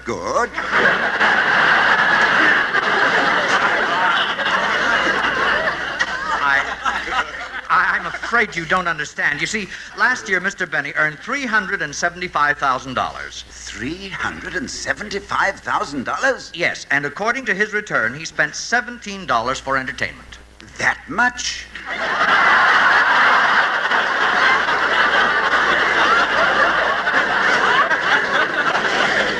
But, Mr. Colman, only $17. Well, why would he have to spend more? He borrows everything from us. Well, we'd like to come in and talk to you. Of course. Come right in. Who is it, Ronnie? It's two men from the income tax department. Yikes! No, darling, no. It's not about us. Right this way, gentlemen.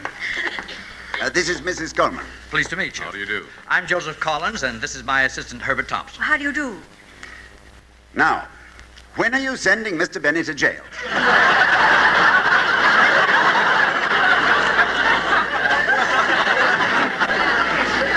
No, Mr. Colman. There's nothing wrong with Mr. Benny's tax return. In fact, it's just the other way around. We don't think he's being fair to himself. What? We're sure we can get him a refund, but Mr. Benny doesn't seem to be interested in getting any money back. I see. Benita, I'll humor them. You look in the paper and see where they've escaped from. Now, Mr. Colman, we hate to bother you, but Mr. Benny has an item we'd like to talk to you about. This one right here. $3.90 for taking you and Mrs. Colman to the Mocambo. Do you recall that night? Mr. Collins, that and the time the garbage truck turned over on our front lawn are two incidents that are burned in my memory. Well, just to satisfy our curiosity, would you mind describing that evening to us? You see, we'd like to know how anyone could take a party of 4 to the Mocambo and only spend $3.90. Well, perhaps I can enlighten you. It was early last year, and Jack had invited us to the Mocambo. The evening started off normally enough. As a matter of fact, we danced a while before ordering dinner.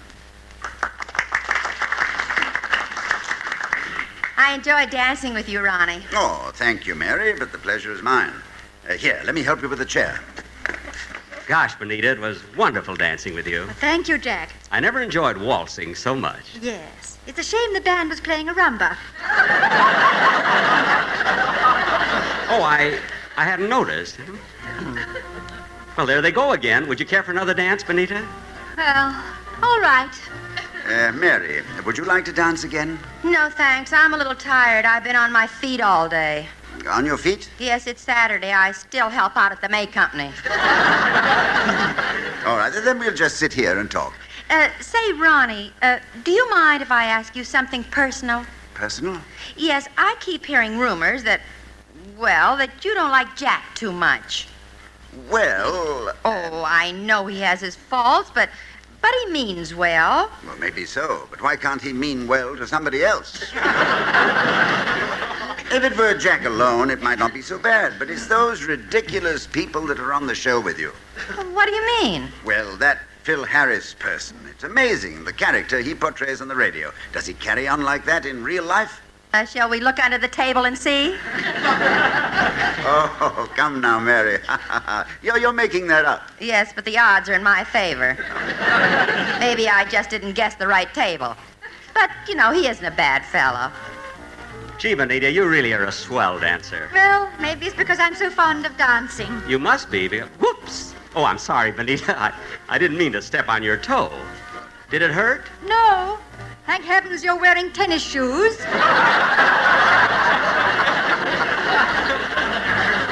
Well, I like them. They're so comfy, Oh, Jack, wait a second. You'd better get your handkerchief.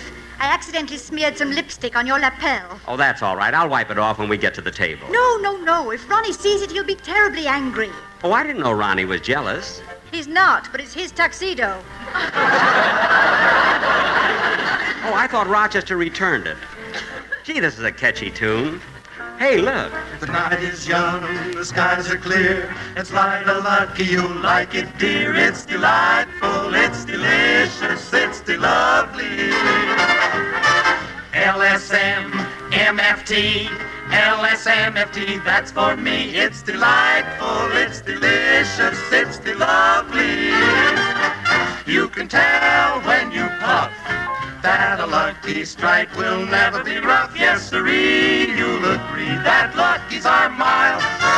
They're made of fine tobacco, round and firm, fully packed, a perfect cigarette, that's a fact. It's so LS, it's so MF, it's so LSM, it's so MFT. It's delightful, it's de lovely, it's de happy, de lucky.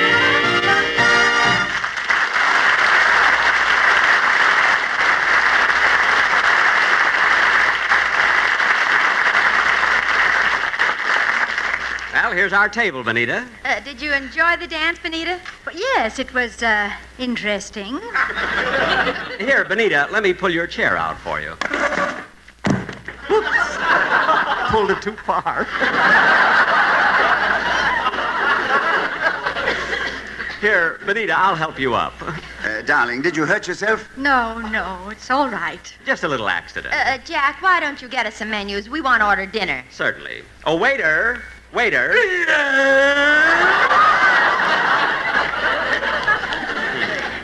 We want to order. Shall I bring you a finger bowl? A finger bowl? Well, you're not going to eat with those dirty hands, are you?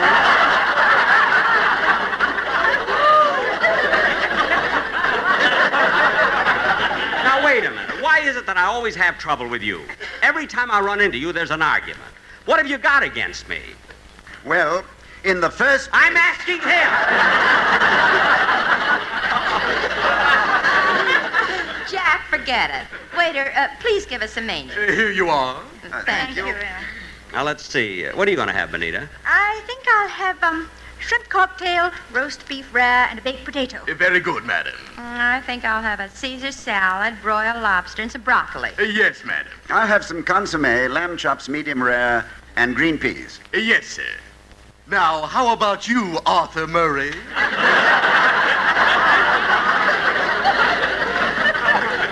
I don't know yet. I'm still looking at the menu. Well, let's see. Shrimp cocktail, $1. Soup, 85 cents. Caesar salad, $1.50. Roast chicken, $2.75. Filet mignon. Whoops!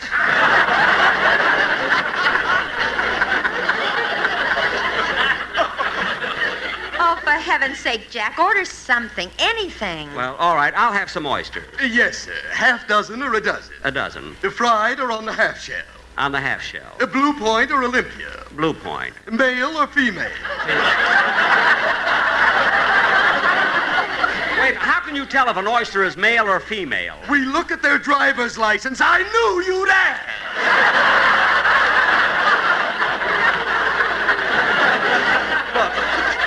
Just go and bring us our food. Oh, all right.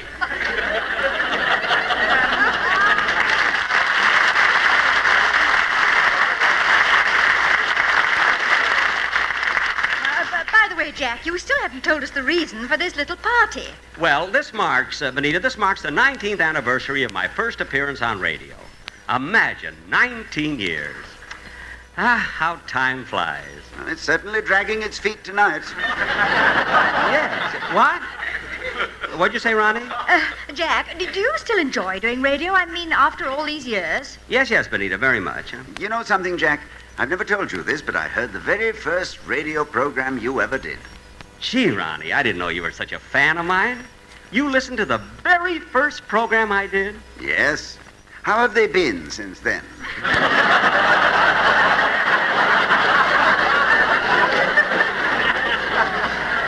Oh, huh? Ronnie, you mean to say that you haven't listened to me since then? In 19 years? Well, Jack, you see, it's like this. We're out every Sunday. But how can you find places to go every Sunday? It isn't easy. Well, I can imagine. But then if you go out, you must listen to the radio in your car. Oh, we do, Jack, we do. Oh, well, what's your favorite program? The Halls of Ivy. Oh, yeah! Very good. I have friends on it. Well, here comes our food.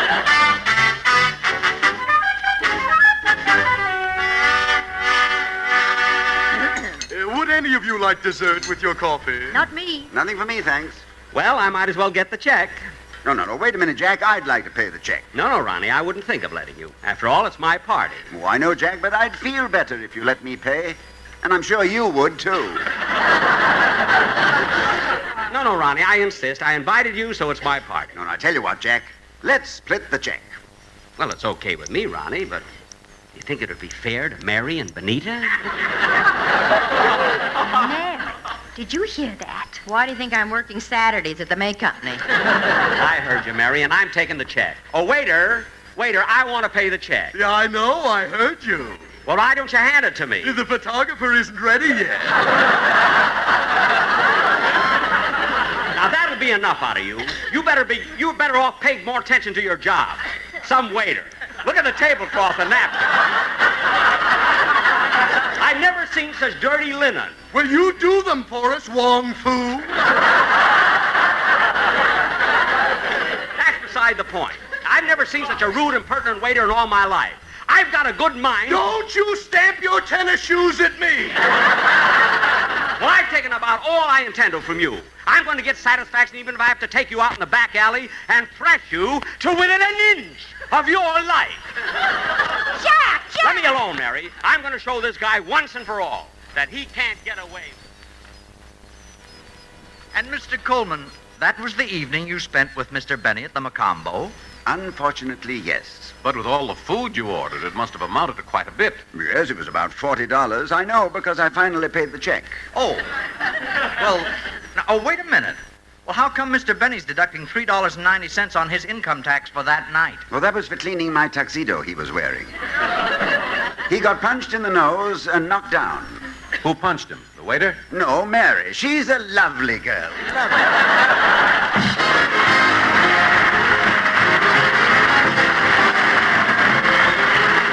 We'll be back in just a moment, but first... Friends, we're off to opening day in the ballpark to see who's getting a lucky strike. If you would catch real smoking joy, then let me call the pitch. Get Lucky Strike, the perfect smoke that's always mild and rich. Yes, fans, Lucky's taste better than any other cigarette. I've umpired 10 full seasons and the players all agree. My best decision is my choice of LSMFT. It's fine tobacco that makes Lucky's taste better than any other cigarette. Be happy, go lucky, be happy, go lucky strike, be happy, go lucky strike today. Friends, stop a minute and think about this. The really important thing about a cigarette is the quality of the tobacco that goes into it. And that is exactly why the makers of Lucky Strike carefully select ripe, light, naturally mild tobacco. The kind of tobacco that makes Lucky's taste better than any other cigarette. Yes, fine tobacco, and only fine tobacco always gives you a better tasting cigarette. And LSMFT, Lucky Strike means fine tobacco. So light up a Lucky. See how smooth and mellow it is. You'll agree, Lucky's taste better than any other cigarette. Yes, be happy, go Lucky. Make your next carton Lucky Strike. Be happy, go lucky strike today. Remember, Lucky's taste better than any other cigarette. Good night, everybody. The Jack Benny program is heard by our armed forces overseas through the facilities of the Armed Forces Radio Service. This is CBS, the Columbia Broadcasting System. Ran that one right up to the end, didn't they? 73 years ago, April 15th, 1951, Jack Benny here on Classic Radio Theater with Wyatt Cox. Tomorrow, Dick Colmer as Boston Blackie, calling all cars, let George do it. I was a communist for the FBI, and Superman. But right now, an episode of My Favorite Husband starring Lucille Ball and Richard Denning, and that will be up in a moment.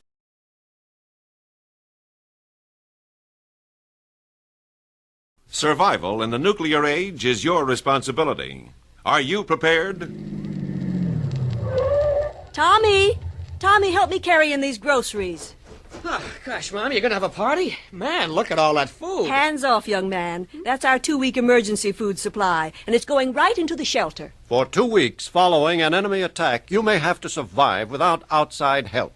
You will be forced to depend on the supplies you have on hand. When buying for your emergency supply, choose foods that will provide a well-balanced diet. Be sure to include mostly canned and dried foods that can be eaten without cooking. Store at least 7 gallons of water per person. Change the water every 6 weeks and rotate the food supply at least twice a year. Remember, a strong defense begins with a prepared family and ends with a protected nation. Be prepared. Store your emergency food and water supply in your home shelter today. More information on the old civil defense things you hear about by going to civildefensemuseum.org. That's civildefensemuseum.org. Now Lucille Ball and Richard Denning in an episode of My Favorite Husband from 75 years ago today, April 15th, 1949. It's time for My Favorite Husband, starring Lucille Ball. Jello, everybody.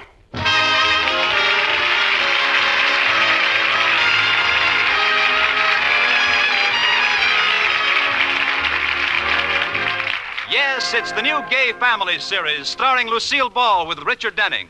Brought to you by the Jell-O family of desserts. J-E-L-L.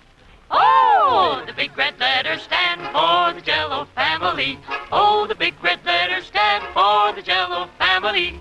That's Jell-O. Yum, yum, yum. Jell-O puddings. Yum, yum, yum. Jell-O tapioca puddings. Yes, sirree. And now Lucille Ball with Richard Denning as Liz and George Cooper. Two people who live together and like it.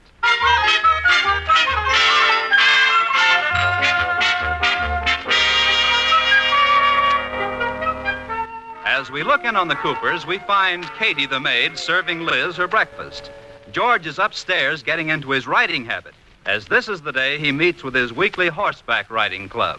More toast, Mrs. Cooper? No, thanks, Katie.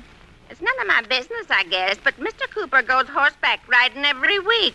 Why don't you ever go with them? Well, it's a long story, Katie. Are you afraid of horses? Terrified. Oh, Katie, it's dreadful. I'm even afraid of a Charlie horse.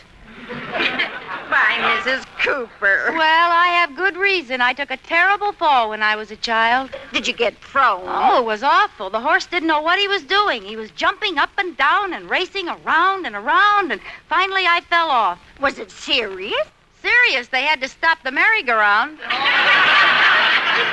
It's funny how those things stick to you from childhood. Morning, dear. Oh, good morning, George. Katie, I think I'll have time for a cup of coffee before I go. I'll get it, Mr. Cooper. Let me look at you, George. Did anyone ever tell you that you look handsome in riding clothes? Oh, you think I do? No, I just wanted to know if anyone ever told you. Well, thanks a lot. George, you really do look wonderful. And I love you so much, I'm going to drive you to the stables all by myself.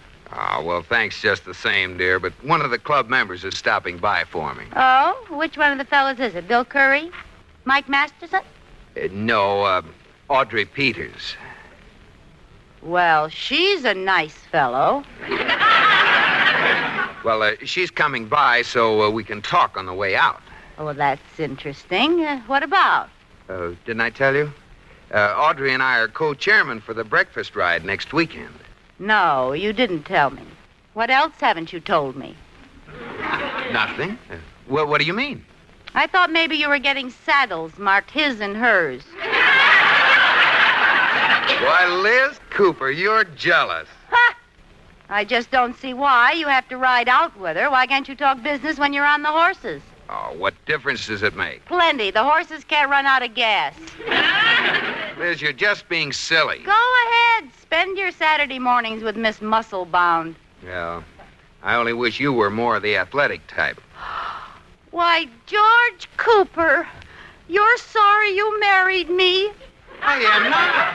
I didn't say that. You might just as well have. You said you wish you were married to the athletic type. Oh, now, Liz. I can see the wedding now. The bride looked lovely in jodhpurs and a white lace sweatshirt. Now, stop that. Just before the wedding, her friends gave her a shower and a rub-down. Now, that's enough. Oh, gee, Liz, if only you weren't afraid of horses, we could have so much fun together. Well, I can't help it. Horses don't like me. Well, they just know you're afraid. You've got to treat a horse like a friend. Make him know you like him. What do you want me to do, shake him by the hoof and offer him a cigar? Oh, what's the use? Oh, that must be Muscles. I mean Audrey. I'll get the door. Do you have to leave right away, or can Audrey come in and have a glass of Absorbine Junior? Now, Liz, behave yourself. Oh, don't worry, dear. I'll be nice to the old... Hello, Audrey, dear. Hi, Audrey. George, darling. Hello, Liz. Audrey, I haven't seen you for such a long time. Pull up a ligament and sit down. You don't mind my stealing your husband away like this, do you, dear? Of course not. I can't think of anyone I'd rather trust him with. I envy you, Audrey. How do you keep your figure looking like that? So firm and solid. Oh, no, dear. You're the one to be envied. You're so feminine and flabby. Well, we'd better get going, Audrey. Oh, why don't you go with us, Liz? Are you afraid of horses? No, dear. I'm allergic to cats. It is too bad I won't get to see you ride, though. George says you look like part of the horse.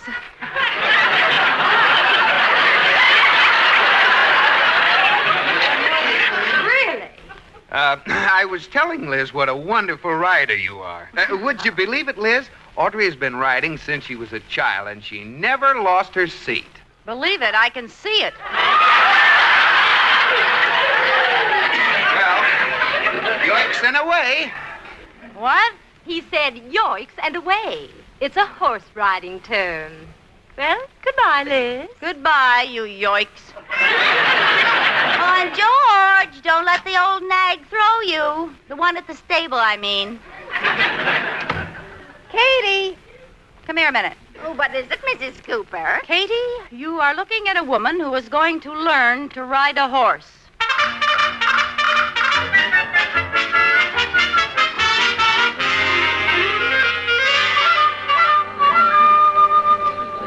Good morning. Good morning. I'd like to see some riding clothes, please. Oh, a habit? Not yet. I'm just starting. I was referring to a riding habit. That's what we call the clothes you wear. Oh. Now, what about the horse? Oh, I don't think he's going to wear anything. I mean, what kind of a horse? But you wouldn't know. I'll just show you some English riding clothes. You take about a 12 coat and, how big are you around the withers? I mean the hips. I'm 36 inches around the withers and 7 inches around the fetlocks. Well, you don't have to get nasty.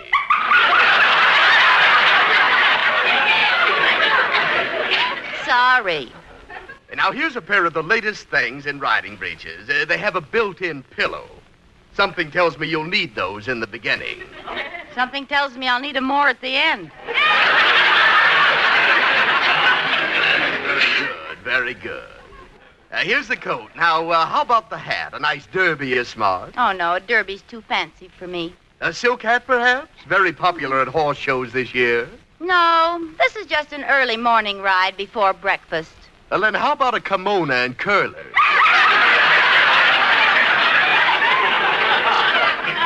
I do not find you very amusing. We can dispense with a hat. What else do I need? Would you like to see some boots? No, I plan to ride barefoot. You know, I believe it. Oh, show me some boots. Size 6. 6? You'd better take a 7. 6. It's better to get 'em roomy. 6. Sometimes your feet swell. 6.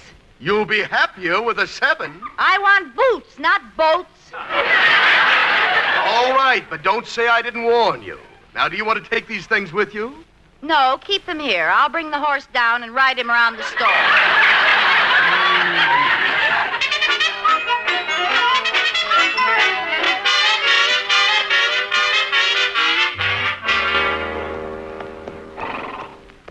Hello. Are you Mr. Lloyd? Yes, ma'am. Reckon I am. Most folks just call me little old Lloyd, though. Well, little old Lloyd, I'm Mrs. George Cooper. Oh, your husband's one of our best customers. There's nothing he likes better than the spirited filly. I know. That's why I have to take riding lessons. Oh, lessons? Are you all just a beginner? Well, I guess you'd call me that. What kind of a horse do you all want? Do you like to gallop, trot, walk? Have you got one that crawls on its knees? Don't worry, Miss Cooper. We got just the horse for you. Gulliver. Well, to tell the truth, Lloyd, I'm afraid of horses. Oh, man, you don't have to worry about Gulliver. You can't fall off of him. He's so sway-backed your feet touch the ground. Really? I swear. If you feel yourself falling, you just stand up and he walks right out from under you. Well, he sounds pretty good. Does he bite? Bite? Miss Cooper, you know you tell a horse's age by his teeth? Yes. Nobody can tell how old Gulliver is. No teeth? Not a one. He's even too weak to gum his oats anymore. Well, that's a steed for me. Wheel him out. Okay, boys, trot Gulliver out. Here he comes. Speedy critter, isn't he? That's his gallop. Oh, he's charging right at me. Now, Miss Cooper, surely you all aren't afraid of this animal, are you all? He all's a horse all, ain't he all? Well, I reckon he is. Stroke his nose and get friendly. Well, hello, Gulliver.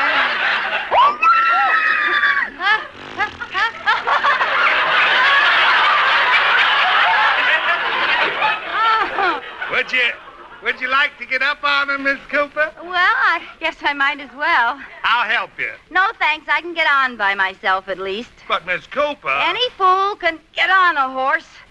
There. Lloyd! What happened to his head? You got on backwards, Miss Cooper. Oh, well, what do I do now? Well, if you like, you can leap up in the air and I'll turn him around underneath you. Oh, thanks. I can manage, I guess. There, that's better. Well, you're facing the right way, but your legs shouldn't both be on the same side of the horse. Oh. Giddy up, Gulliver. Giddy up, Gulliver.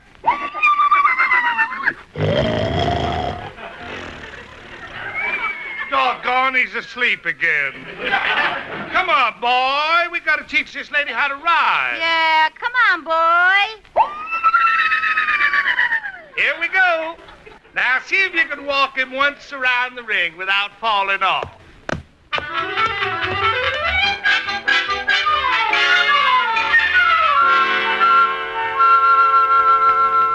Good morning, Lloyd. Here I am, ready for my next lesson. Morning, Miss Cooper. You know, the strangest thing's going on around here. What? Well, Gulliver's been acting mopey and sick ever since you left the other day. But the minute you come in sight just now, he got frisky as a colt. I think he's got a crush on you. Oh, what are you talking about? I mean it. Look at the way he looks at you.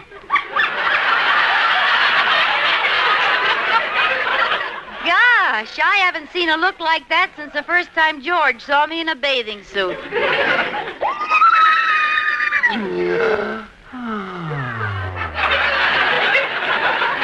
Well, I'm flattered, Gulliver, but it's a May and December affair. I'm too young for you. See, look at my teeth.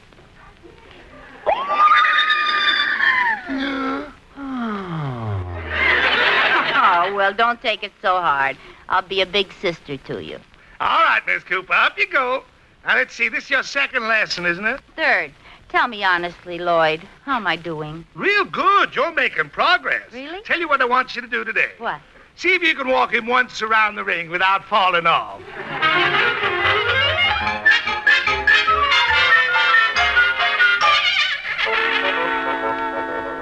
Morning, Lloyd. Morning, Miss Cooper. How's Gulliver? Bad. He won't eat when you're not here. Won't even stay in the stall. Just sits out in the corral and whinnies at the moon. Ah, the poor old fella. Yeah, no kidding, Miss Cooper. This romance is costing me money. Gulliver won't let anybody ride him but you. That's what I like, loyalty. Well, this is my sixth lesson, Lloyd, the last one in the course. What are you going to teach me today? Well, seeing as it's the last lesson, see if you can walk him once around the ring without falling off.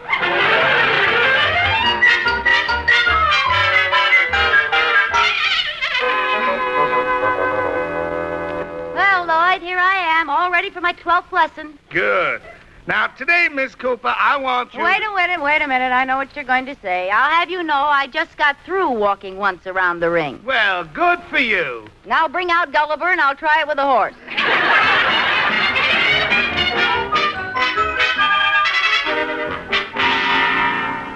Oh, Katie, I'm so excited. I wish Audrey would call for George and get him out of here. Why are you so anxious to send him on that breakfast ride with another woman? Because I'm going along, too. You are? Yes, it's a big surprise. I've had 15 lessons, and Lloyd said I ride well enough to go. He said that I have exceptional talent. Did he really say that? Well, not in those words, but he said he never hopes to see another person who rides like I do. I wonder how he meant that. When are you going to tell Mr. Cooper? I'm not. I'm going to wait till they're having breakfast out in the country, and then I'll make a grand entrance and come galloping into the crowd. Oh, wonderful. Here he comes. Well, Liz, I'm off. Oh, I wish I were going with you, darling. Well, so do I, but you're such a scaredy cat. Oh, there's Audrey. I better go. Yes, she mustn't keep her broomstick running. Never mind. Give me a kiss. All right.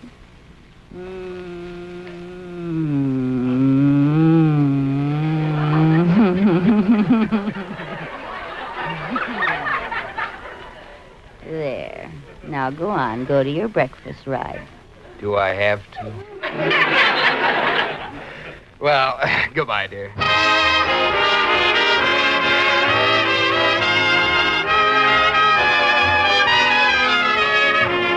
Well, George is out on a breakfast ride with his horseback riding club. And Liz, to surprise him, has secretly learned to ride and is going to make a grand entrance by galloping up to the group as they're eating breakfast.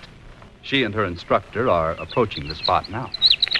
My, it's been a lovely ride out here, Lloyd. Mighty pretty country.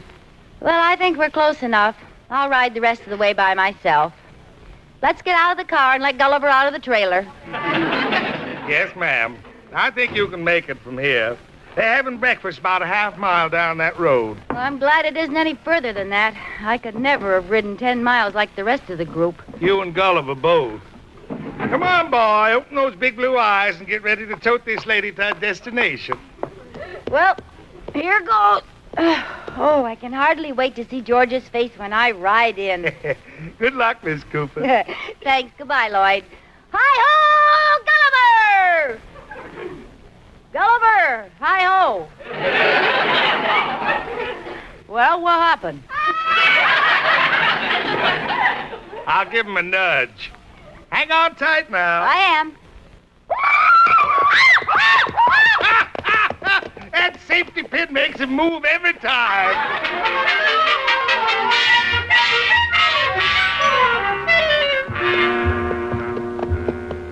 Nice work, Gulliver. We made it. They should be right around this bend. Hi, everybody. Here I am. Oh. Looking for somebody, lady? Where is everyone? Nobody here but us chipmunks. But I thought the breakfast ride was supposed Oh, them riders. They was here, but it was such a pretty day, they decided to go on another 10 miles to Hickory Falls. They didn't. Okay, they didn't. Now I don't know where they went. You mean I've got to ride 10 miles to catch up with them? The next 10 won't be no tougher on you than the 10 you already come. That's what you think. Beautiful country, uphill all the way. Oh, well, come on, Gulliver. Let's travel.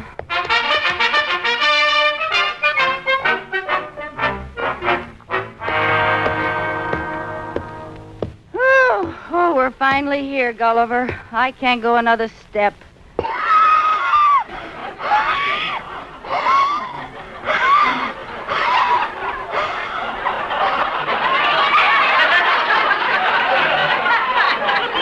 Hold it, lady.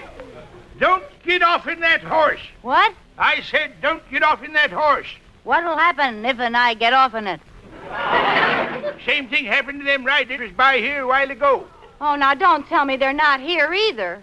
They was here, but I chased them off. Oh. I heard them say they was going to have breakfast up on the hill at Buzzard's Roost. Why couldn't they have eaten here? They was trespassing on my property. I find the kit and caboodle $10 apiece. $10 a piece. Yes, oh, that's wonderful. It serves them right. Yes, it sure does. $10, please. Now, wait a minute. You don't have any signs up. That's not fair. I know, but sakes alive, how the money rolls in. Oh, here. I haven't got the strength to argue. Come on, Gulliver. Let's go. On to Buzzard's Roost.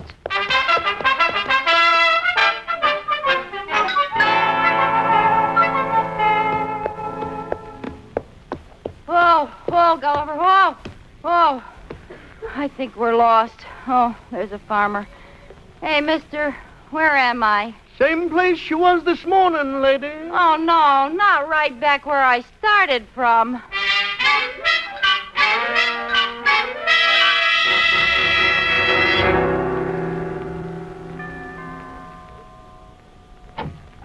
Yes? And I could have sworn someone rang the bell. I'm down here, Katie. Mrs. Cooper, what are you doing on your hands and knees? They're the only part of me that's not blistered. Oh, you poor thing. Let me help you in. Oh, come over here and sit down. All right. Oh, I think I'll stand. Well, what happened? Oh, Katie, what a wild ride. I felt like Paul Revere. Come to think of it, we probably had the same horse. What did Mr. Cooper say when you rode in? Katie, I never caught up with him. Oh, Mrs. Cooper. Pull these boots off for me, will you? Oh, yes, ma'am. Give me your foot. What's the matter? Well, it won't come off. Well, pull harder. Mrs. Cooper, I think your feet are swollen. I can't get your boots off at all. But I have to get them off. It's no use, Mrs. Cooper. I can't even budge them. Well, what about my feet? Maybe I could cut them off with a knife. Katie! I meant the boots. Oh. I think there's some special trick to getting riding boots off. Now, why don't you go down to the store and get the salesman to help you? Well, I guess I'll have to. Oh, and Katie, if I don't come back, tell George I died with my boots on.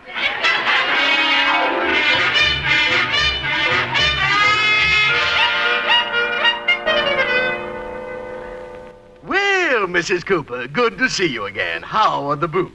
I can't get them off. Well, I tried to warn you, but you wouldn't listen. All right, I was wrong. I admit it. I told you so. I told you so. Do you think you could stop gloating long enough to help me get my boots off? All right. Just sit down there, and I'll take care of it right away. Don't be too sure. Oh, it's all in knowing how, Mrs. Cooper. I'll have them off in the twinkling of an eye.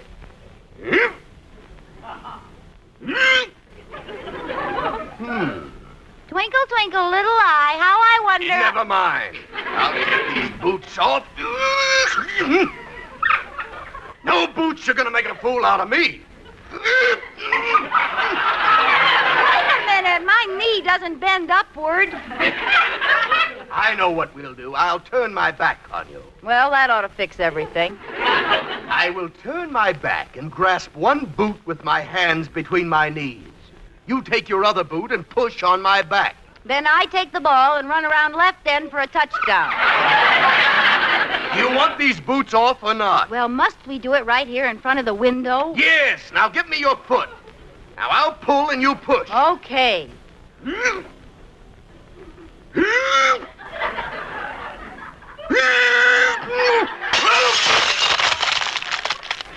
You now have one of my boots. Would you like to try for two? Are you all right? Say something.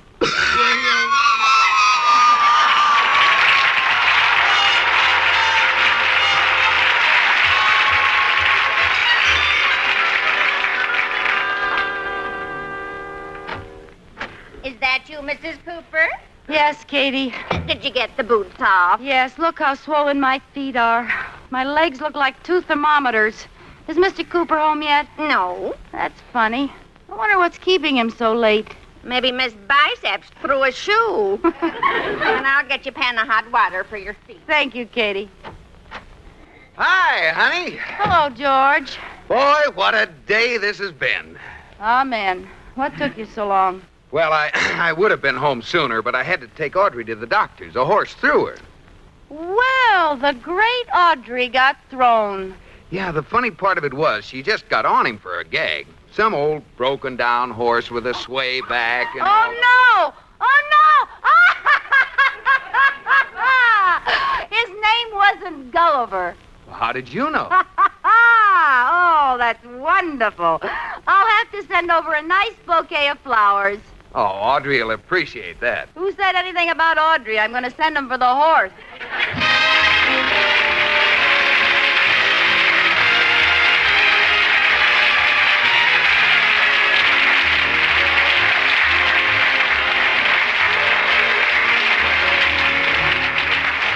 You have been listening to My Favorite Husband, starring Lucille Ball with Richard Denning, and based on characters created by Isabel Scott Rorick. Tonight's program was produced and directed by Jess Oppenheimer, who wrote the script with Madeline Pugh and Bob Carroll Jr. Original music was composed by Marlon Skiles and conducted by Wilbur Hatch. The part of Katie the Maid was played by Ruth Parrott. Lucille Ball will soon be seen in the Paramount picture Sorrowful Jones. Be sure to listen to Lucille Ball in My Favorite Husband next week. Bob Lamont speaking. This is CBS, the Columbia Broadcasting System.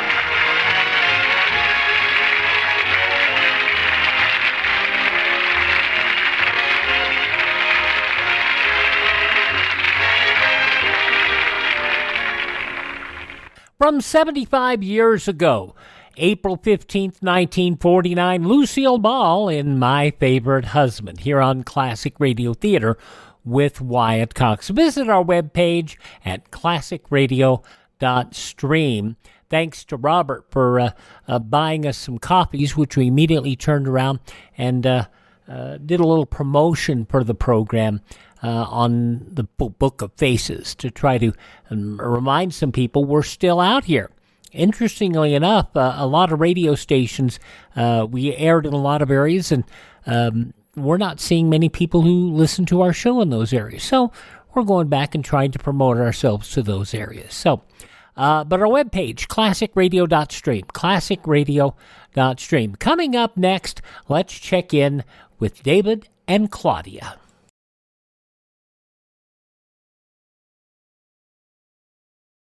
Information could be your lifeline to survival during enemy attack. Are you prepared? 4 whole days. How much longer can it rain like this? Bill, is there any news? I don't know. The road's washed out. I couldn't get to town. Phone working yet? No, neither is the radio. If only we knew whether the dam's going to hold. Hey, how about that battery-operated radio of mine in the den? I'll bet that's still working. Radio has always been a source of quick information during a disaster. However, in case of attack, radio's beams could help guide enemy planes to their target. That's the reason Conelrad, the emergency system of broadcasting, was devised. When you hear the alert signal, tune to these Conelrad frequencies, 640 and 1240 on your regular radio. During a national emergency, all power lines may be cut off. To make sure you receive the necessary information and instructions, keep a battery-operated radio in your family shelter. For survival information, know these frequencies, 640 and 1240 on your standard radio. Let's close out this Monday episode of Classic Radio Theater with Wyatt Cox by seeing what's going on with David and Claudia. This episode of the program goes back 76 years to April 15th, 1948. Your Coca-Cola bottler presents Claudia, based on the famous play and novels by Rose Franken. Brought to you transcribed Monday through Friday by your friendly neighbor who bottles Coca-Cola. Relax, and while you're listening, refresh yourself. Have a Coke. And now, Claudia. Dum dum dum dum bum bum bum bum la la la la la la la la. David, what time will we leave for Eastbrook tomorrow? I have to be in the office all day, but I'll try to get through early so we can get up there before dark. Oh, I've never seen Eastbrook in the dark. It's just the way it is in the bright, except you can't see it. That makes sense. Mm-hmm. Only I can't imagine. Will it be very quiet and still, or Oh, it'll be shouting tomorrow night. what'll be? frogs and crickets. In April already? This April they will be. They'll be shouting, "Welcome to Eastbrook, Mr. and Mrs. Norton." Silly. What about the birds? Aren't they going to say anything? The birds? Oh, of course. The birds will say, That's lovely. What does it mean, David? means? One of them saying, "We're all very glad to see you." Oh, and another is saying, glad you weren't a thrush to get here. And the biggest and wisest bird of all is saying, "What a lark! What a lark! What a lark!" Oh, darling. Seriously.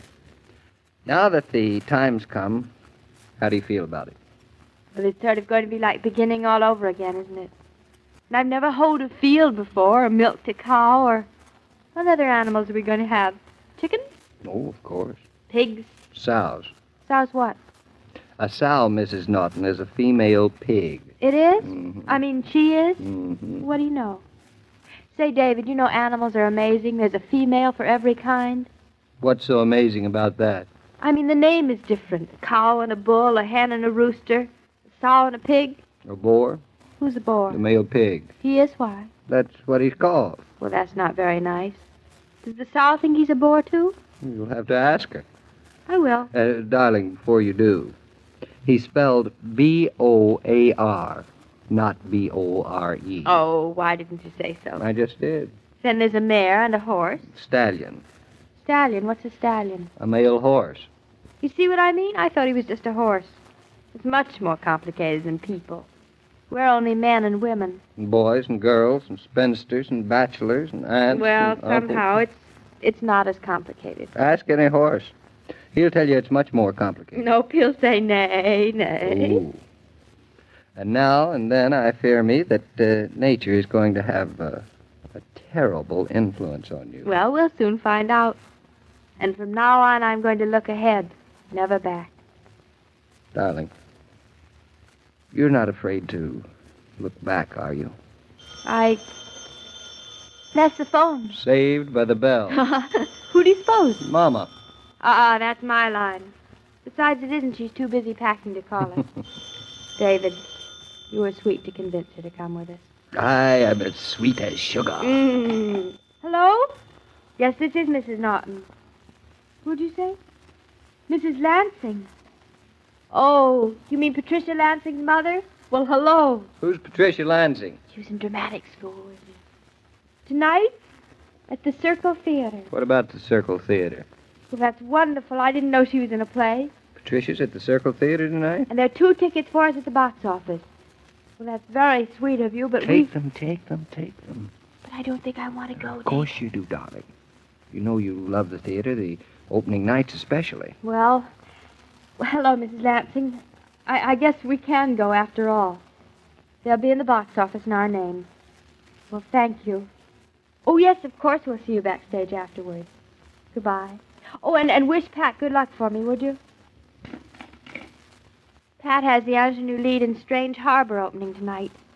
Funny I didn't know anything about it. With everything you've had to do, it's no wonder. When we were at dramatic school, Pat and I used to audition for the same part. And I'll bet you won every time. I wish I had. Oh.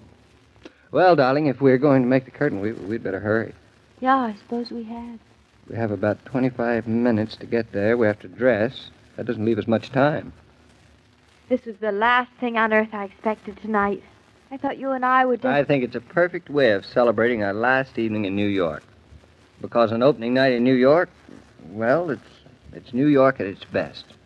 It will leave a last delicious parting taste. Oh, darling, I'd never forget how it tastes.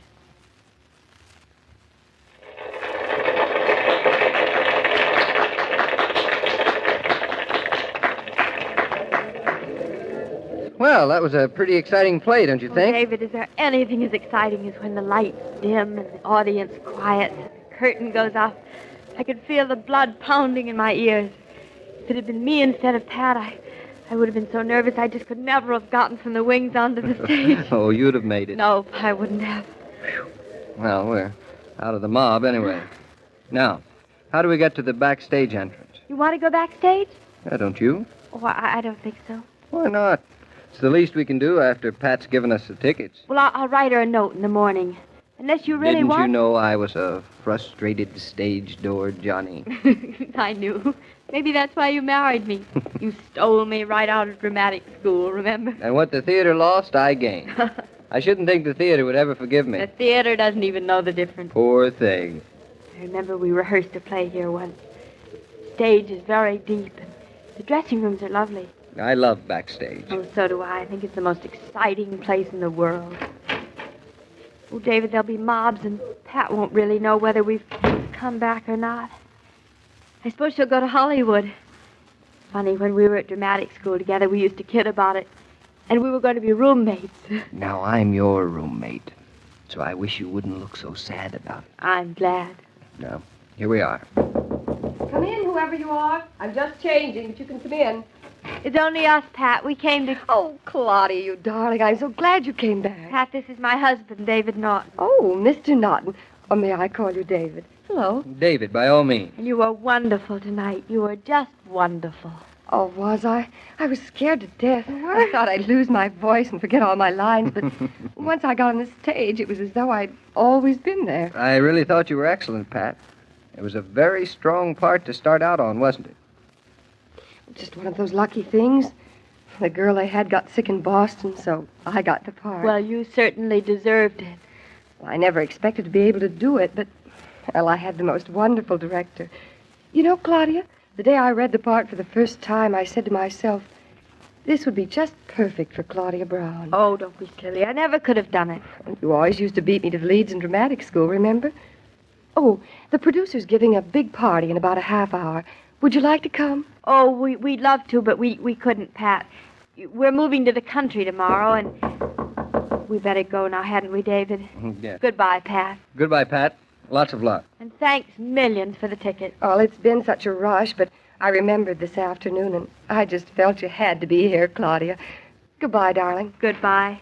Call me sometime, darling, or drop into a matinee, and we'll have a long chat. I will. Goodbye. Good night, Pat. Oh, I'm so glad you liked me in the part. It's been the most thrilling evening.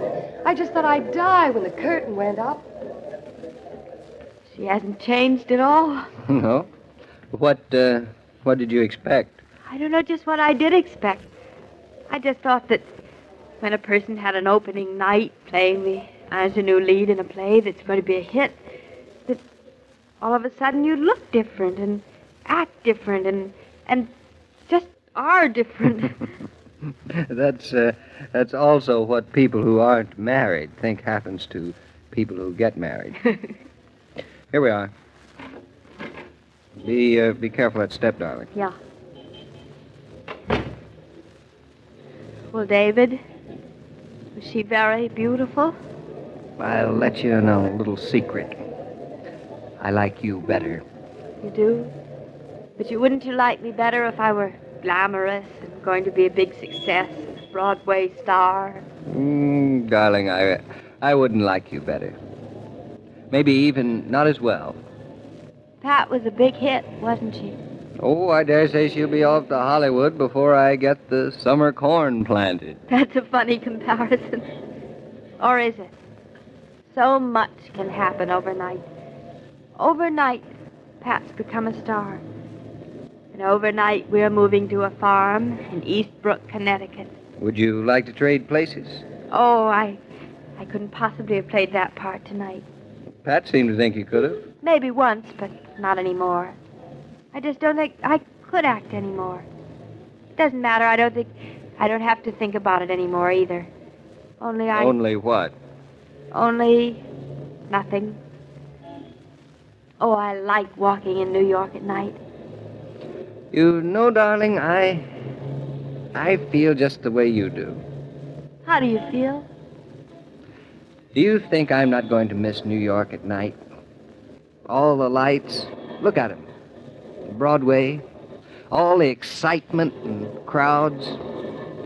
Do you think sometimes I'm not going to say to myself, David Norton, what on earth are you doing up here in Eastbrook? I wish I were walking down First Avenue listening to the tugboats, or driving along Fifth Avenue, seeing New York stretched out against the sky like a brilliant etching. I almost didn't want to go to the theater tonight. I almost couldn't face it. I know. That's why I wanted you to go. That why? Darling, you mustn't be afraid to look back. All that's been isn't over. We don't have to say goodbye to it. Just take it with you and you can taste it whenever you want to. That's easier said than done. Of course it is. Or we'd never have to say it. Earlier, when you asked me if I was afraid about moving up to Eastbrook tomorrow, I couldn't even answer, David. Now I can. I'm afraid. That's good. Is it good? Mm-hmm. Because I don't feel like such a sissy. You, sissy? You'd be surprised how big a one. David, listen to the people, the cabs, all of New York.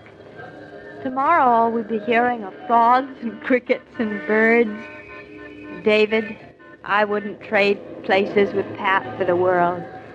Because now I can't wait for tomorrow.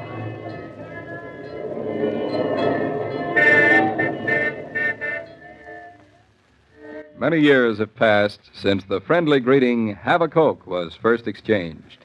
Today it's become a national and international byword for easy hospitality. And in all that time, the quality of Coca-Cola has never varied. Coke still brings you the pause that refreshes for the refreshingly low price of just 5 cents. Mr. King, were you at the opening night? I certainly was. And I think you were grand, Miss Lansing. Oh, thank you. I predict a great future for you. You do? Oh, I'm so excited I can hardly bear to think about it. You and Claudia were very good friends, weren't you? Oh, the closest friends. We made all our plans together. It's sort of strange now, thinking of Claudia being married, going to have a baby, and moving to a farm tomorrow. Well, Claudia's not quite used to the idea herself, but I think she likes it. Oh, I don't blame her. Sounds wonderful. Really wonderful. Well, tomorrow's the big day. Oh, I wish them everything that they want. We all wish them that. And tomorrow's their opening night on a farm. I'll keep my fingers crossed for them. Good night, Joe. Good night, Pat, and congratulations. And as I was about to say, every day, Monday through Friday, Claudia comes to you, transcribed, with the best wishes of your friendly neighbor who bottles Coca-Cola. So listen again tomorrow at the same time. And now this is Joe King saying au revoir. And remember, whoever you are, whatever you do, wherever you may be, when you think of refreshment, think of Coca-Cola. For Coca-Cola makes any pause the pause that refreshes. And ice-cold Coca-Cola is everywhere. This broadcast of Claudia was supervised and directed by William Brown Maloney. And now here's a word from your friendly neighbor who bottles Coca-Cola. Oh, those old Coca-Colas in those 6-ounce bottles out of the ice water. Remember when they were the ice water? They would have those in those little coolers. Delicious. Wonderful. 76 years ago, April 15th, 1948, Claudia, here on Classic Radio Theater with Wyatt Cox. Tomorrow, crime with Boston Blackie, calling all cars, let George do it. I was a communist for the FBI, and another episode of Superman. We'll see you on Tuesday. Have yourself a great Monday, and we will be back mañana. Right here with more Classic Radio Theater. I'm Wyatt Cox.